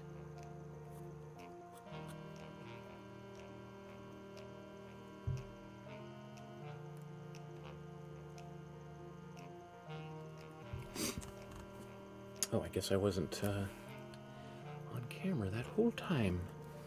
Oh, and I forgot the vase down there too, so let's paint this.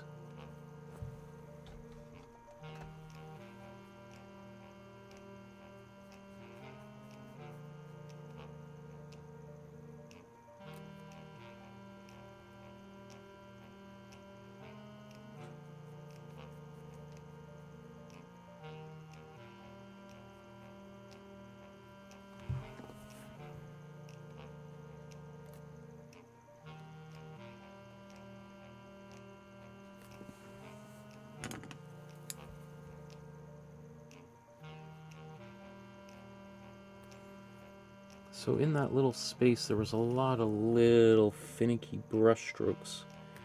So whenever you're using a smaller brush, especially to cover a larger area, you're more likely to see those brush strokes, which may or may not be a good thing, depending, right? Like if you were Vincent van Gogh, you're more than happy to have all those brush strokes remain visible. That's a big kind of iconic part of his work, right? Every brush stroke is visible. But in terms of this type of painting, we might not want to have...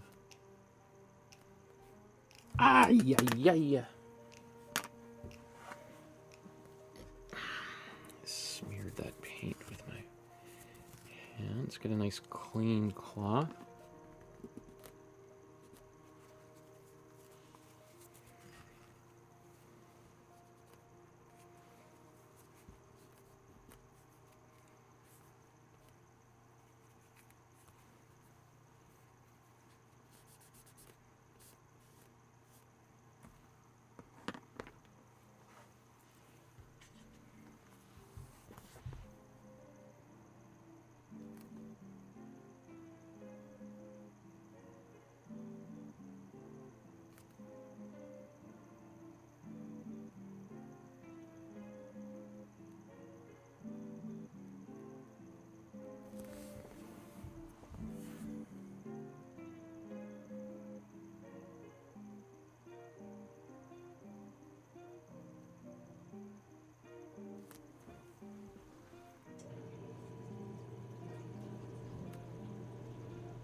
possible.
Cool.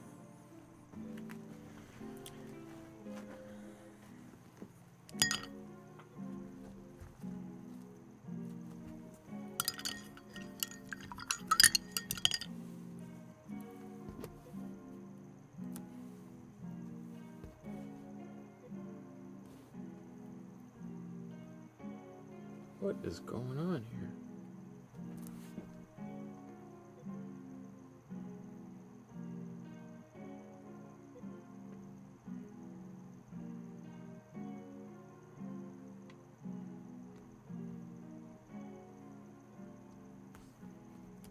That's bizarre. Okay.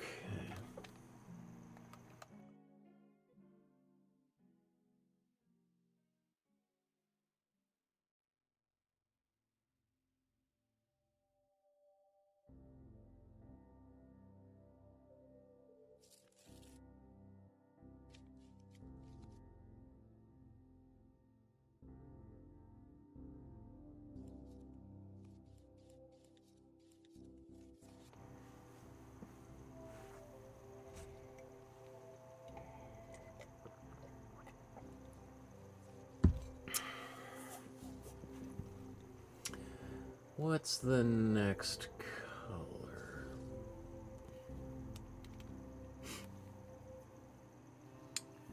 I guess we got orange, and then gold. There's a little bit of green. Let's do orange next, I guess. Oh, let's clean these.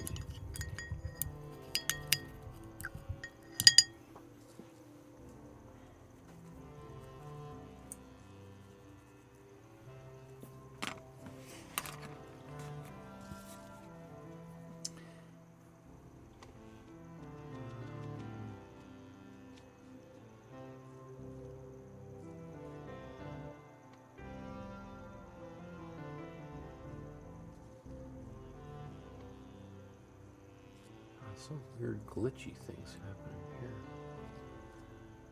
What is going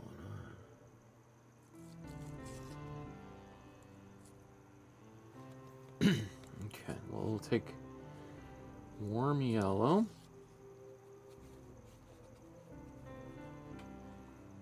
A little bit of warm red. Mix this together to make an orange.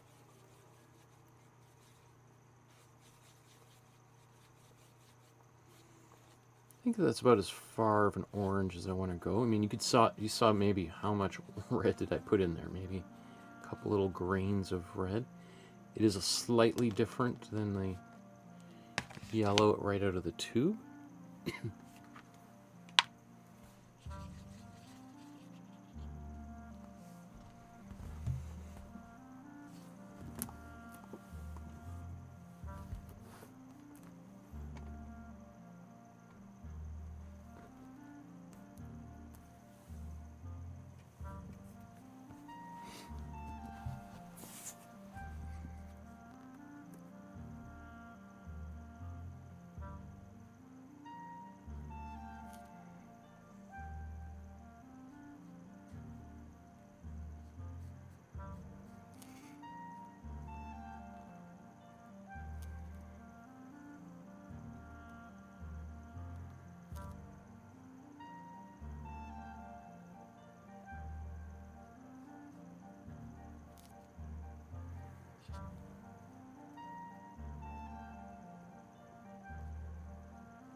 This is the biggest bird.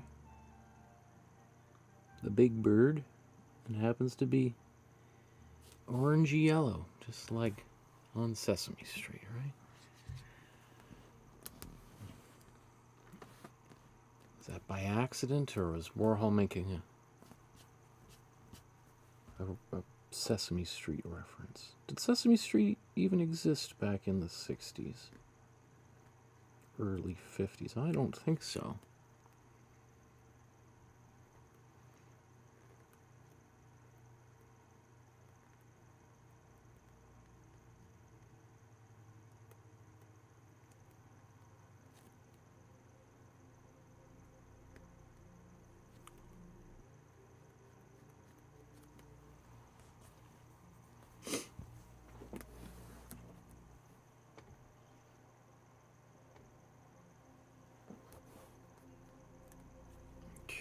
Blow dry.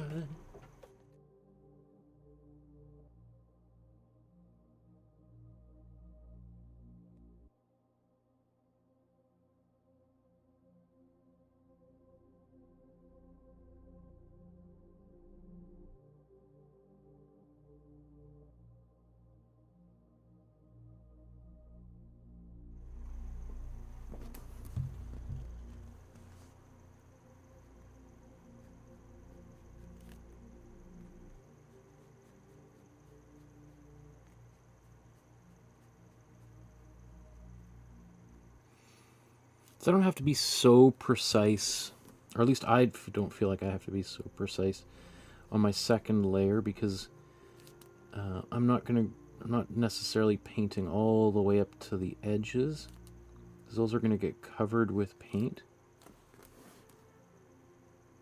or when I do the outlining process.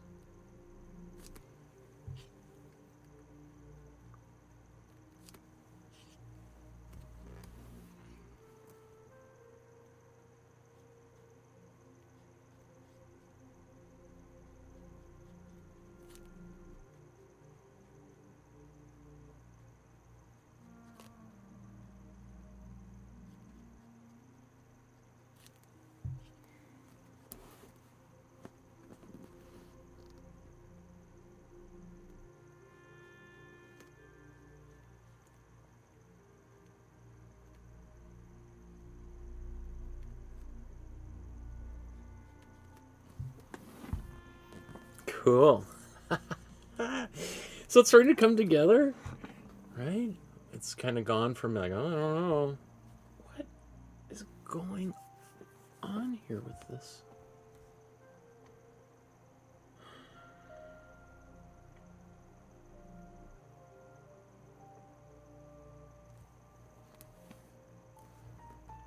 So it's being kind of glitchy. My computer here.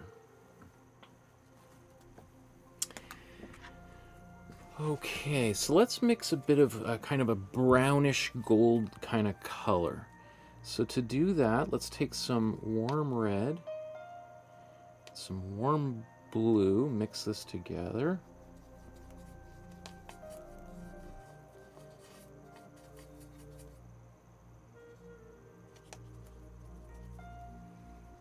And then how much yellow we put in here might depend on just how dark you want these stars to be.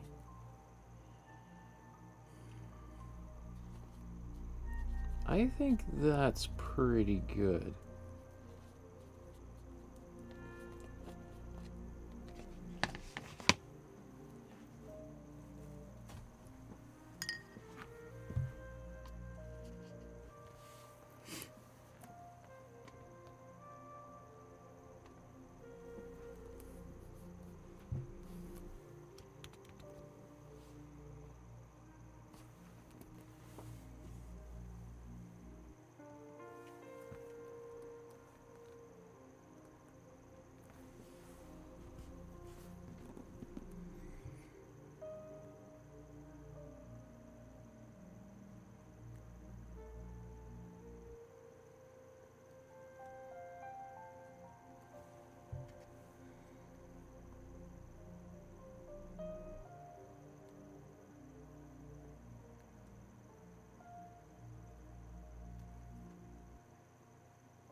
Ah, I forgot a little bit of red there. Okay, we'll come back. Or pink, maybe? Is that pink?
Now, one thing about this, I mean, I don't know, actually on camera, they look much lighter than they do in person. That's interesting.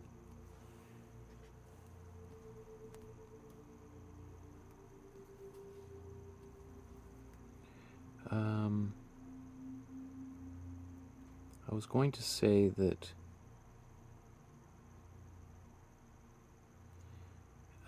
you know, they're very brushy, semi-transparent brown that I'm painting here. Do I want to paint a second coat, or kind of leave them a little bit semi-transparent, because it's kind of like what I see here.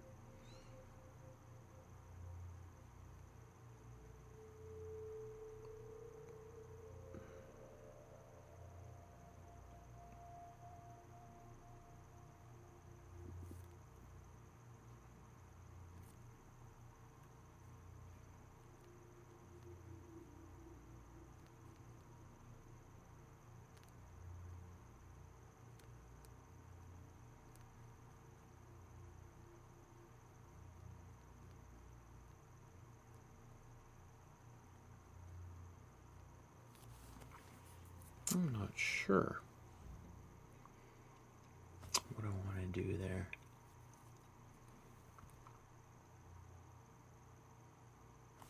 Do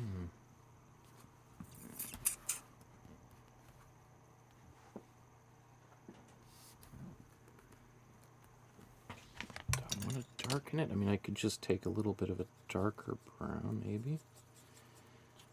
Mix into here.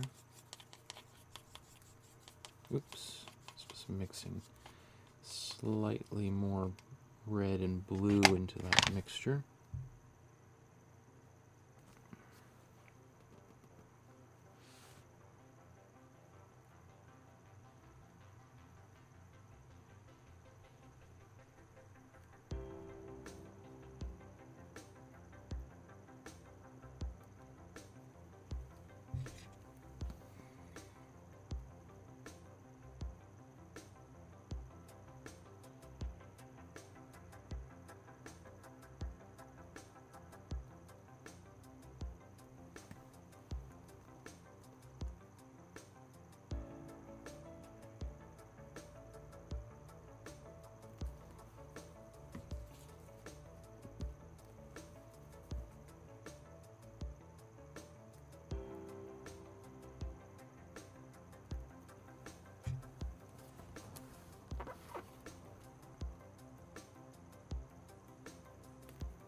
Actually, I kind of like how little bit transparent and brushy, painterly these stars are.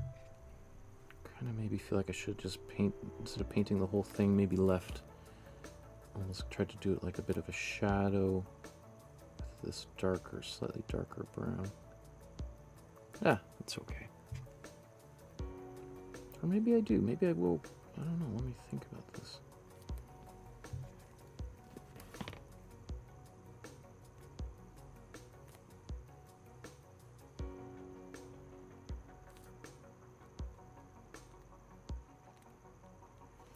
I'm just going to continue painting them all similarly so that they're all at least maintaining the same approach.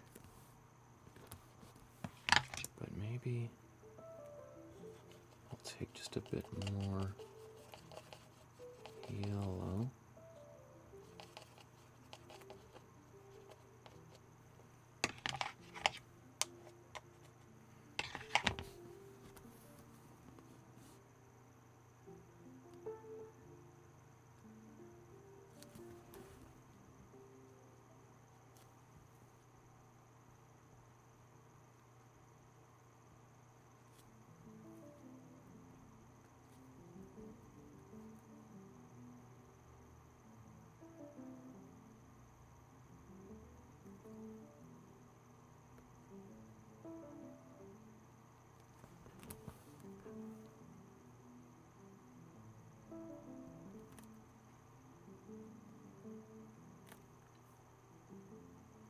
Just a little bit of nuance in here.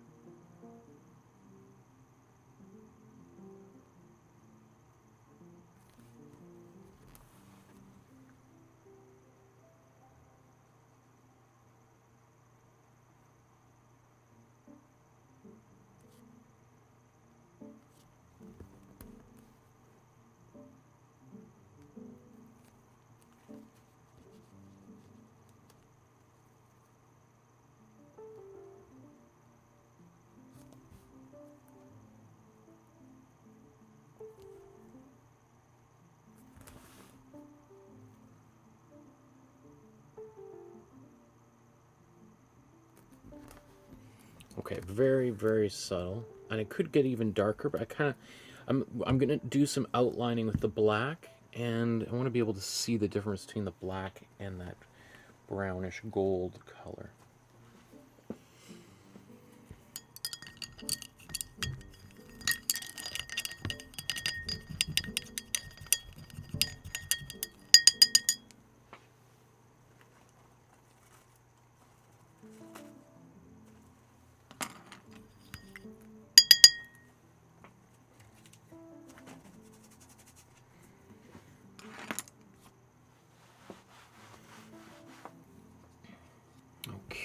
So what do we want to do? Oh, where was it? There was a couple Christmas ornament. Oh no, okay, so there's one up here that's pink that I forgot. Let's do that.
There's a few of these ornaments that have got a little bit of green in them, so let's make a green.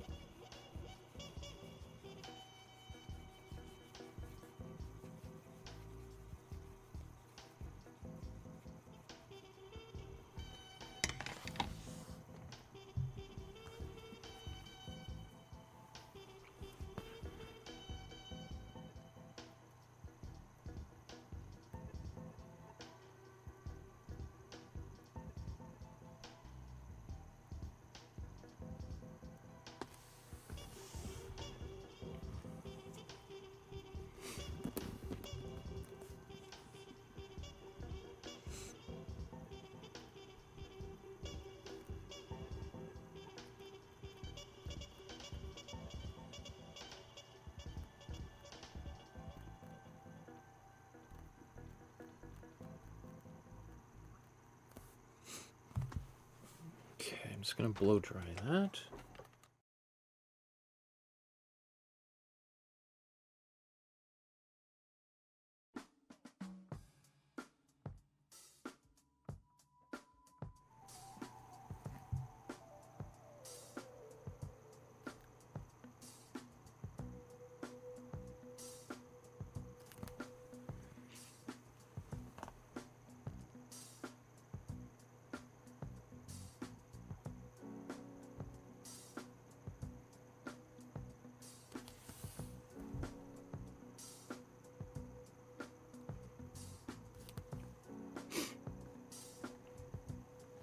I mean, it's very subtle, the difference between those,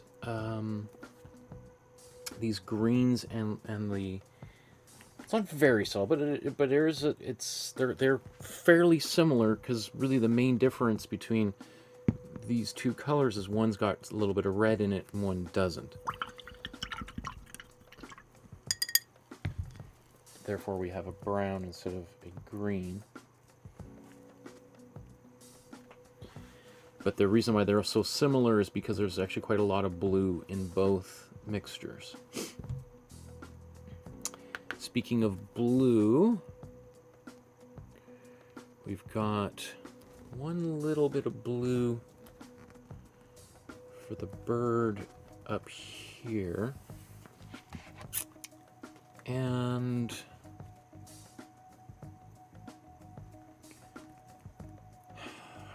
I think that's a bit, well, I think it's a bit of a combination of cool blue and warm blue.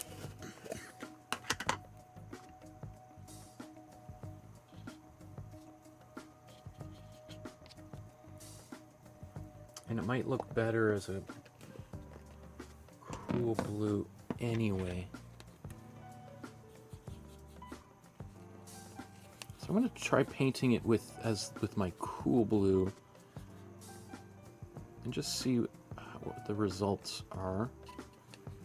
And if I want to darken it by adding a bit of cool blue in there, I think that's fine.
So you can see it is a little bit lighter.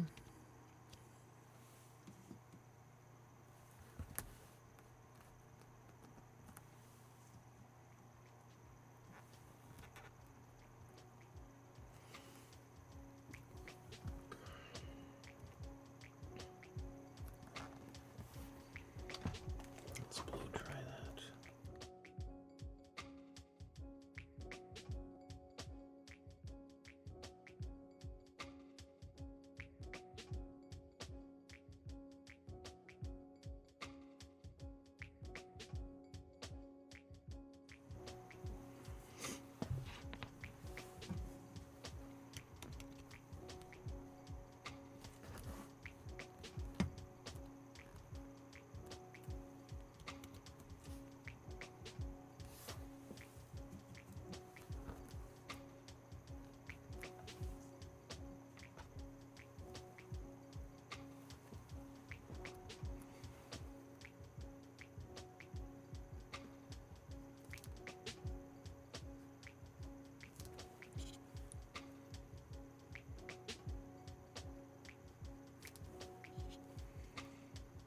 think I'm just going to leave this as a cool blue.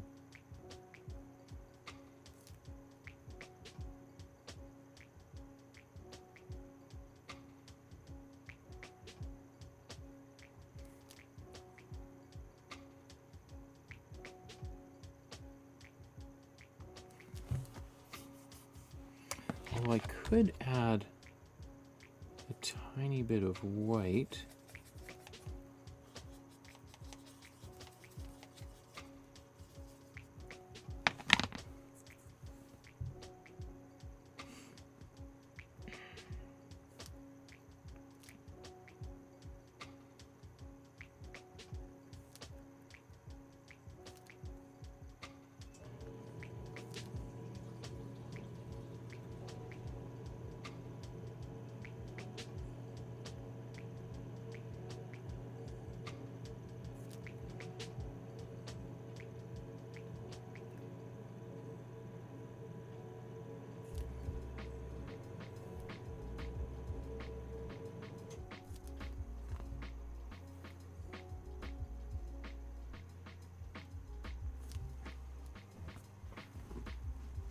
Now I know the bird is kind of carrying that little card with it. I'm going to expand that a little bit.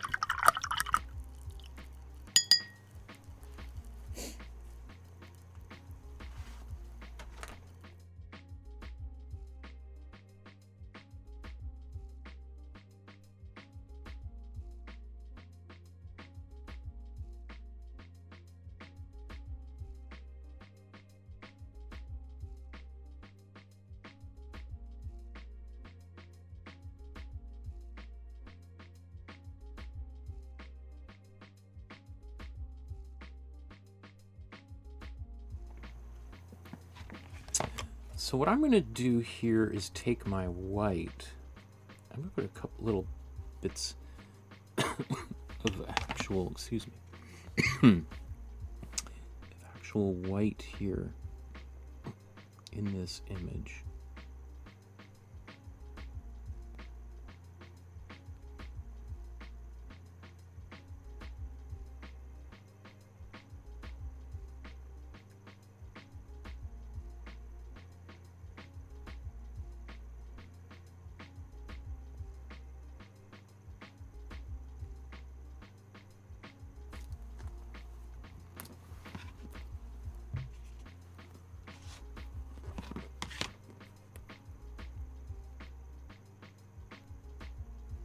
So obviously in the original this is just left blank and it's just the paper showing through.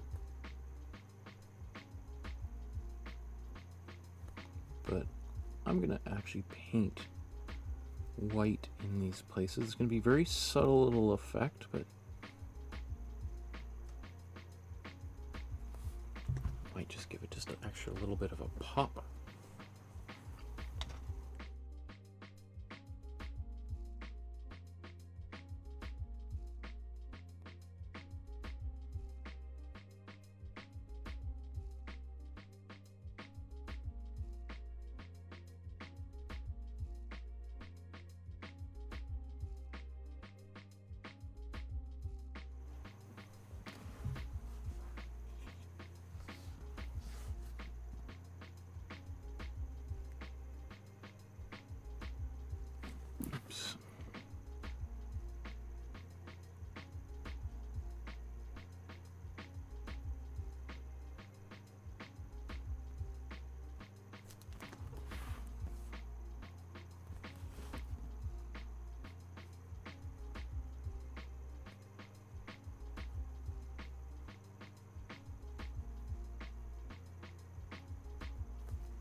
Okay.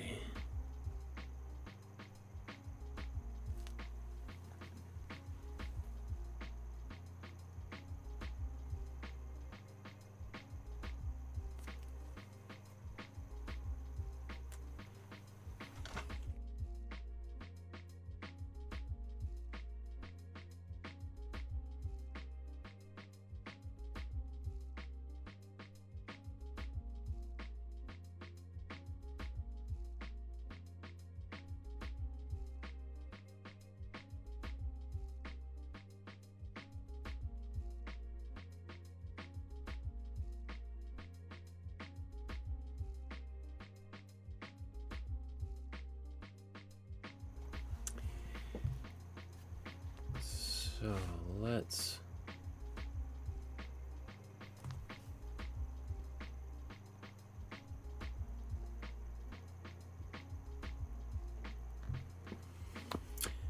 well, now we've got the majority of the big shapes painted in.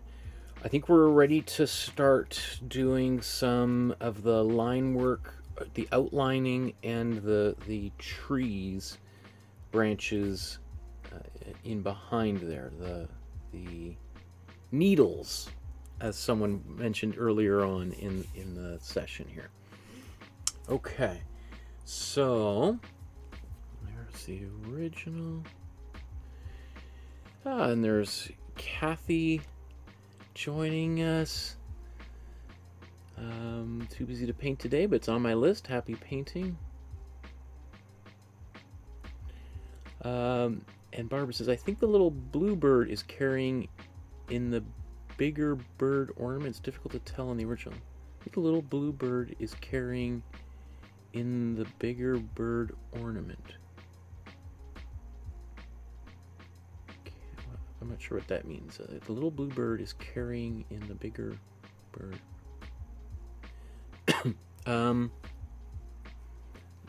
In the original, so it looks like this is like some holly or mistletoe or something, and in the so it's very fine detail, small detail there. So let's what should we do first? I've got. Do I want to do the tree or the outlining first? It doesn't really matter which one I start with.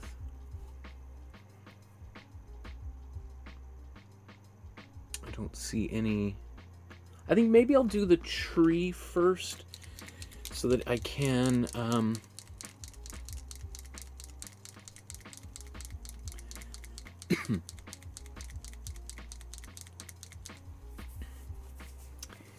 so that if I do want to go over top of everything, then the black is over top of the green. Maybe that's I don't know. We'll see. It probably doesn't make any difference. Just what I was just doing, just double checking that the pen is working. So we could hand paint every single one of these needles on the tree here, but that would just take quite a long time. So I'm just using a Posca pen. A Posca pen is, and these are the 0.7 millimeters, so they're great. They're acrylic paint pens.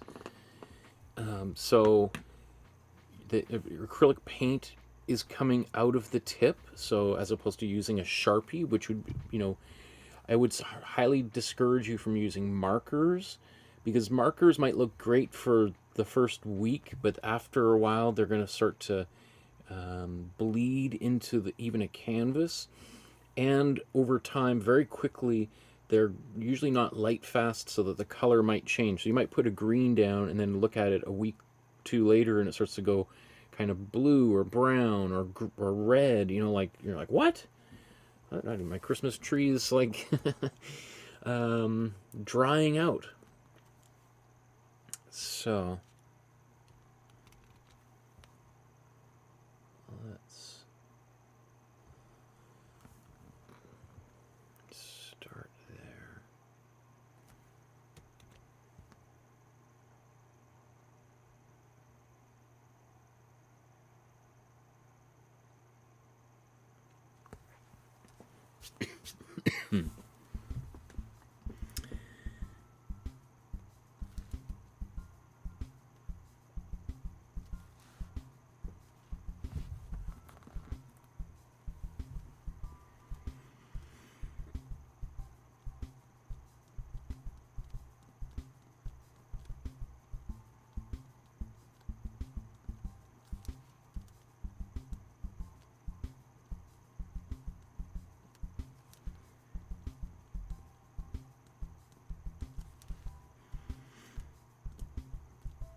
So, the this green is obviously a different color.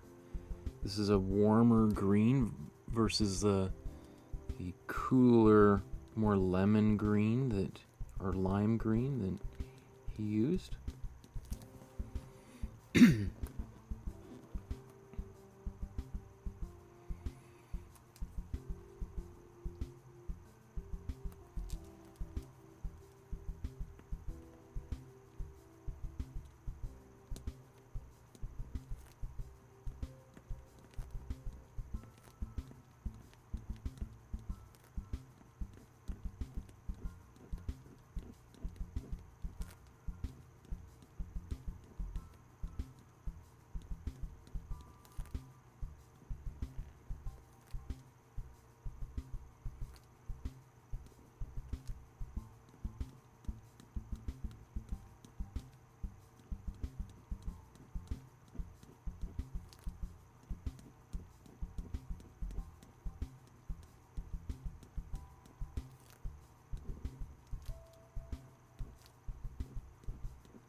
I have to just try to remember to not get sloppy and get impatient here.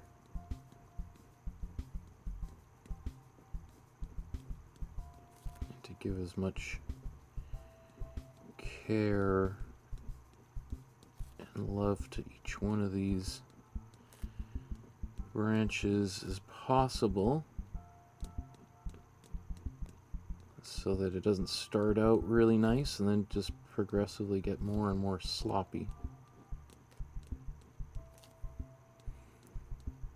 Because that's always the danger when you're doing something with a lot of detail or a lot of repetitive motions, is you just like kind of zone out a little bit, start thinking about what you're going to have for lunch,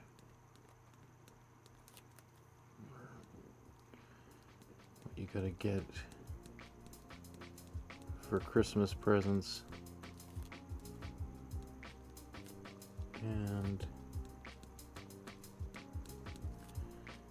that's when the painting will punish you for not giving it your full and complete attention.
I mean, I imagine Posca must carry they do have quite a large selection, so they probably have a green closer to the one Warhol is using here.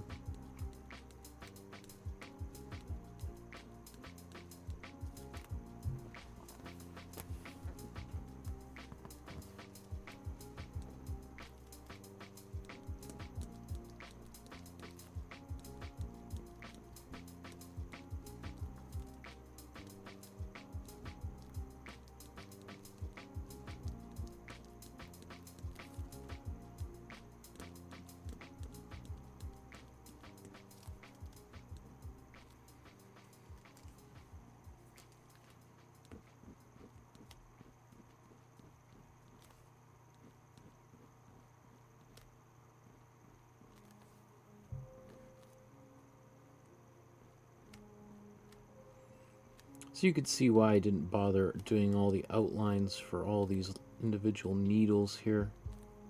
I think that would have just been a big waste of time. And also maybe made it really hard because I would have to feel like I had to get all of the lines exactly where I drew them. Whereas here, if I want to kind of do something just a little bit different, I have lots of flexibility. So that does mean it's likely to look a little bit different than the original, but unless someone holds them up side by side, compares the two of them together,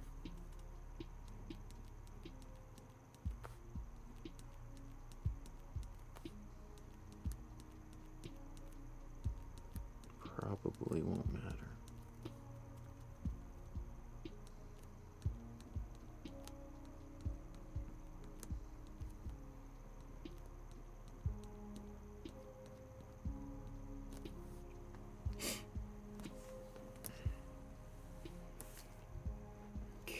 Was one area up here that felt a little bit empty, so I think I'm just going to add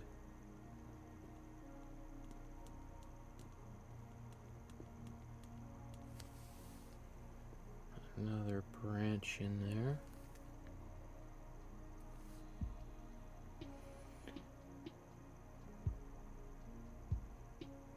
Okay, let's go to this holly here.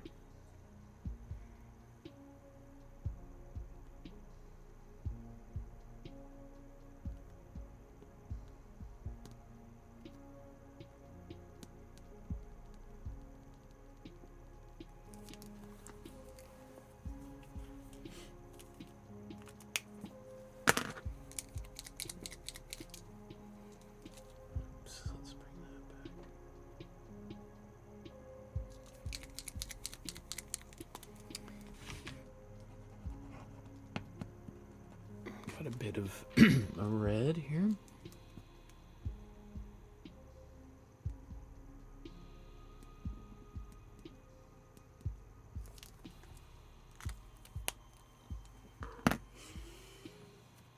Okay, so just so you can see how this is at this stage. I mean, that's kind of cool like that. To be honest, I don't mind it just in that stage. I mean, it's obviously different than the original right here. We're going to put the black outlines in momentarily, but I think that's pretty cool.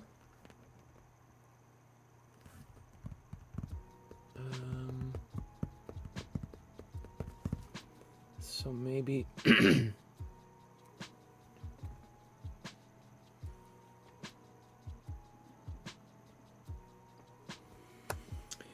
So we're getting pretty close to finishing this. Really, the last thing that we want to do here is do the outlines in black.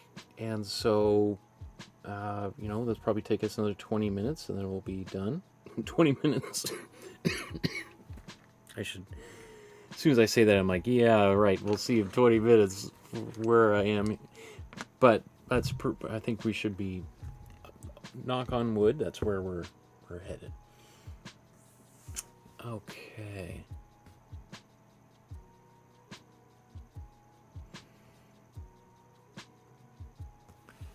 What's the...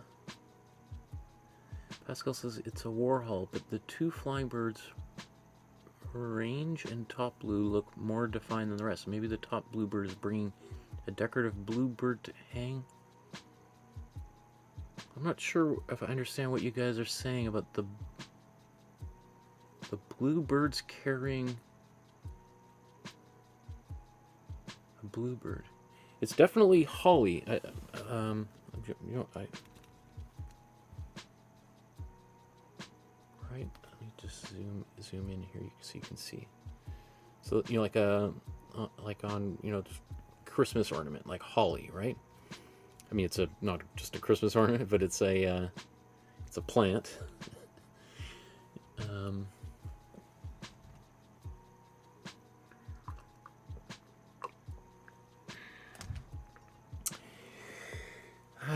Okay, let's stretch those legs out a little bit.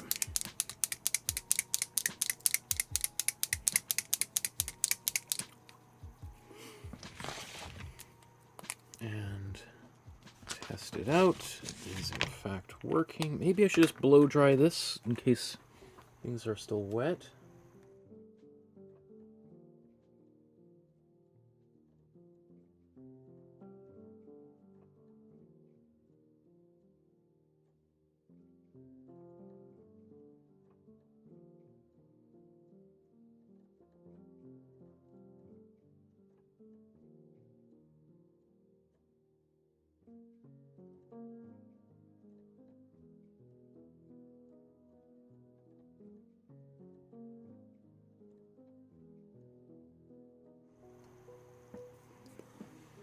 There's two blue birds, one on top of the other. That's what you guys are talking about. I don't think so. That's, there's the head of one. I guess I see what you mean, but I think this is what that is the wing of the other bird. Right? If you see the outline that I did here.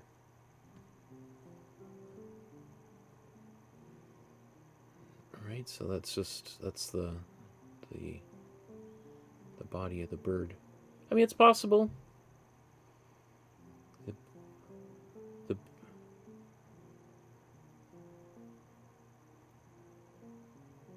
I mean, yeah, I mean, sure, you could paint it that way. That would be strange, but it's possible.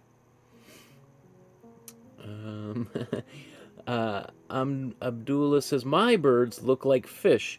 I was actually thinking as I was drawing the outline out that they do look very fish-like, these birds that Warhol has created.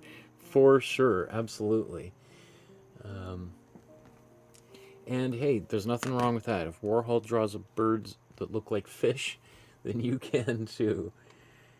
Where are we? Let's bring this in here.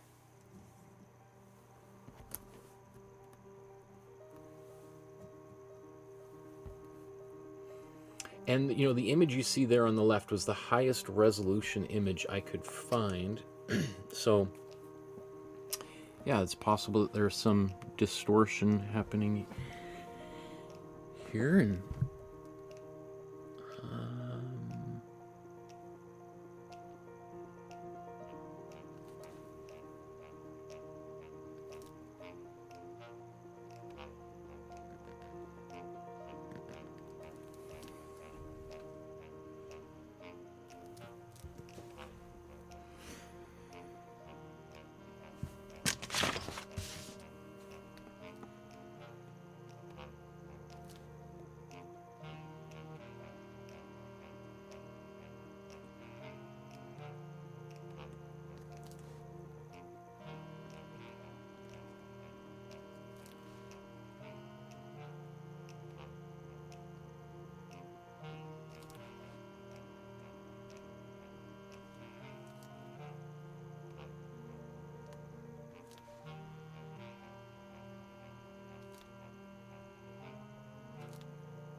I mean, doing these outlines really transforms all of these shapes.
So I know I'm adding maybe a few details. I mean, I can't really tell what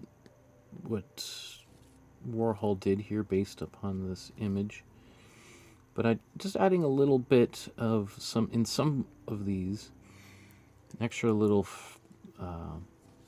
feather on those wings to make it a little bit different than maybe a fish would look like.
too small to get that detailing. Oops.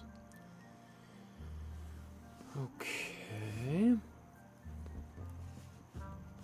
Maybe let's do the signature now.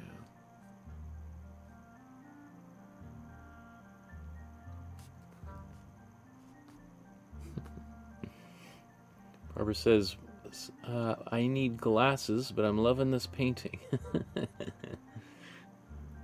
Got some fine, my eyes get a little crossed sometimes when I'm doing these for sure as well. Absolutely.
I'm going to use this yellow Posca pen.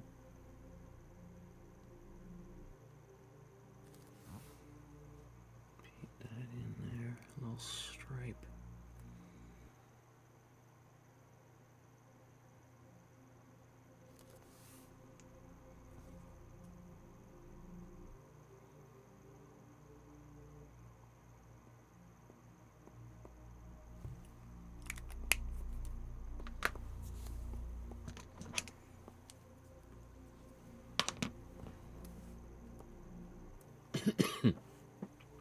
Okay, let's just blow dry that.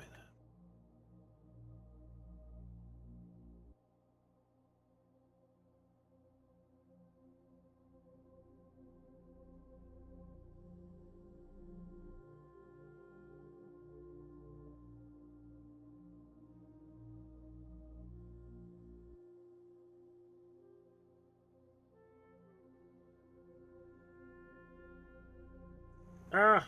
Okay, good. Hopefully I wasn't muted for too long there.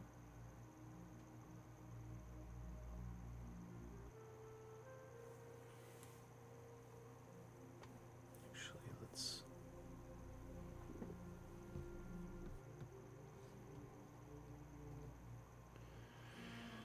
Okay, so we're at that time of the episode where we're going to do a little side-by-side comparison and see how these two paintings fared. And just a quick reminder to, if you're new to the channel, to like the video, subscribe, hit the notification bell. 70% of the people watching these videos aren't subscribers. My goodness, you would help me out and reach more and more people if you were to help by subscribing to the channel and letting your friends know. Post a picture to our Facebook group, and if you want to support the channel with a small donation, you can use PayPal. You could use the super chat function while we're live here. You could send an e-transfer or send a check in the mail. My email for an e-transfer or a letter in the mail is to contact me through my email. My email's on the Facebook group and on my website. All those links are down there below. So let's look at the original and then mine side by side. Maybe just a little zoom in. So I think they turn out pretty good. You know, obviously I've got a bigger red border around the sides. And obviously my background is off-white. It's a little bit of an eggshell kind of cream color. And so that does make the sort of the small areas where I did use white kind of stand out a little bit more. Obviously also the green that I used for the tree is a different green. I've got a kind of a darker, warmer, racing green kind of thing, as opposed to the bright lime, cool green that he painted it with. But I think, you know, minor difference there. Let's, or maybe one step is, that's good enough.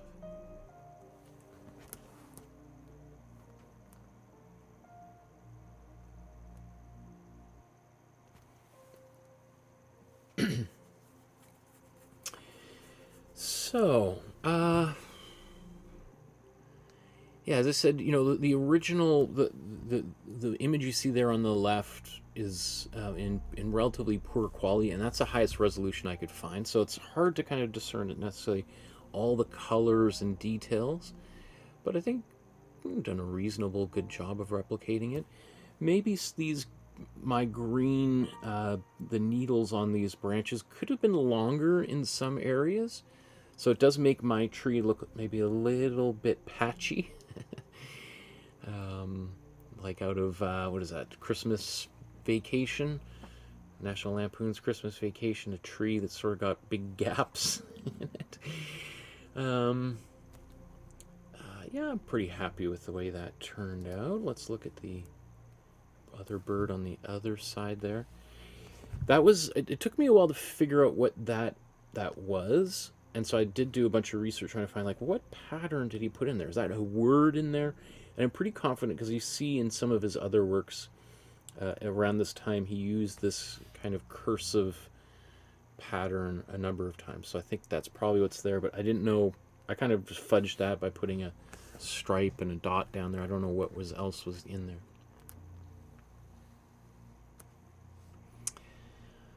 I mean, I think all of the rest of these are pretty self-evident.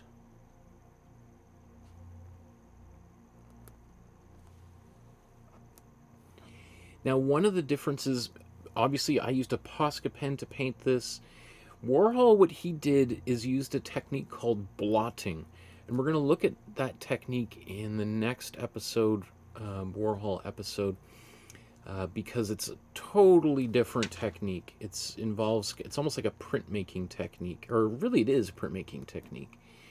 And what that does is creates, you know, areas where the paint kind of bleeds a little bit and splotches, and which makes it maybe a little bit less accurate. Or like all these lines are exactly the same, all super consistent, whereas some are going bigger or smaller. But yeah, I think that's okay. And the signature, I think, turned out well. I kind of, you know, took a little bit of liberty by changing it a bit, but I think that Warhol would approve. I think Warhol of pretty much any artist of the past 100 years would be the most understanding of an artist taking inspiration in this way from another artist. After all, that's sort of how he made his breakthrough, right? Okay, that's a lovely Christmas tree. I mean, yeah, I feel like maybe I could add a few little ones in there to make it a bit more dense, but I think that's okay. I'm going to be happy with that. Okay, everyone, thanks for painting along with me and keeping me company in the chat. Abdullah says, thank you, sir. It was an amazing experience. Can't wait for the next class. I really appreciate that. That's so sweet of you to say. Oh, and it's Barbara's birthday today. Happy birthday, Barbara. enjoy your birthday, and we will see you guys very soon. Have a wonderful morning or evening, wherever you are on our beautiful planet. Thank you so much. Happy holidays. And to each one of you, I wish you the best in the new year. And until we meet again, take care. Ho, ho, ho. Happy Christmas. Merry Christmas.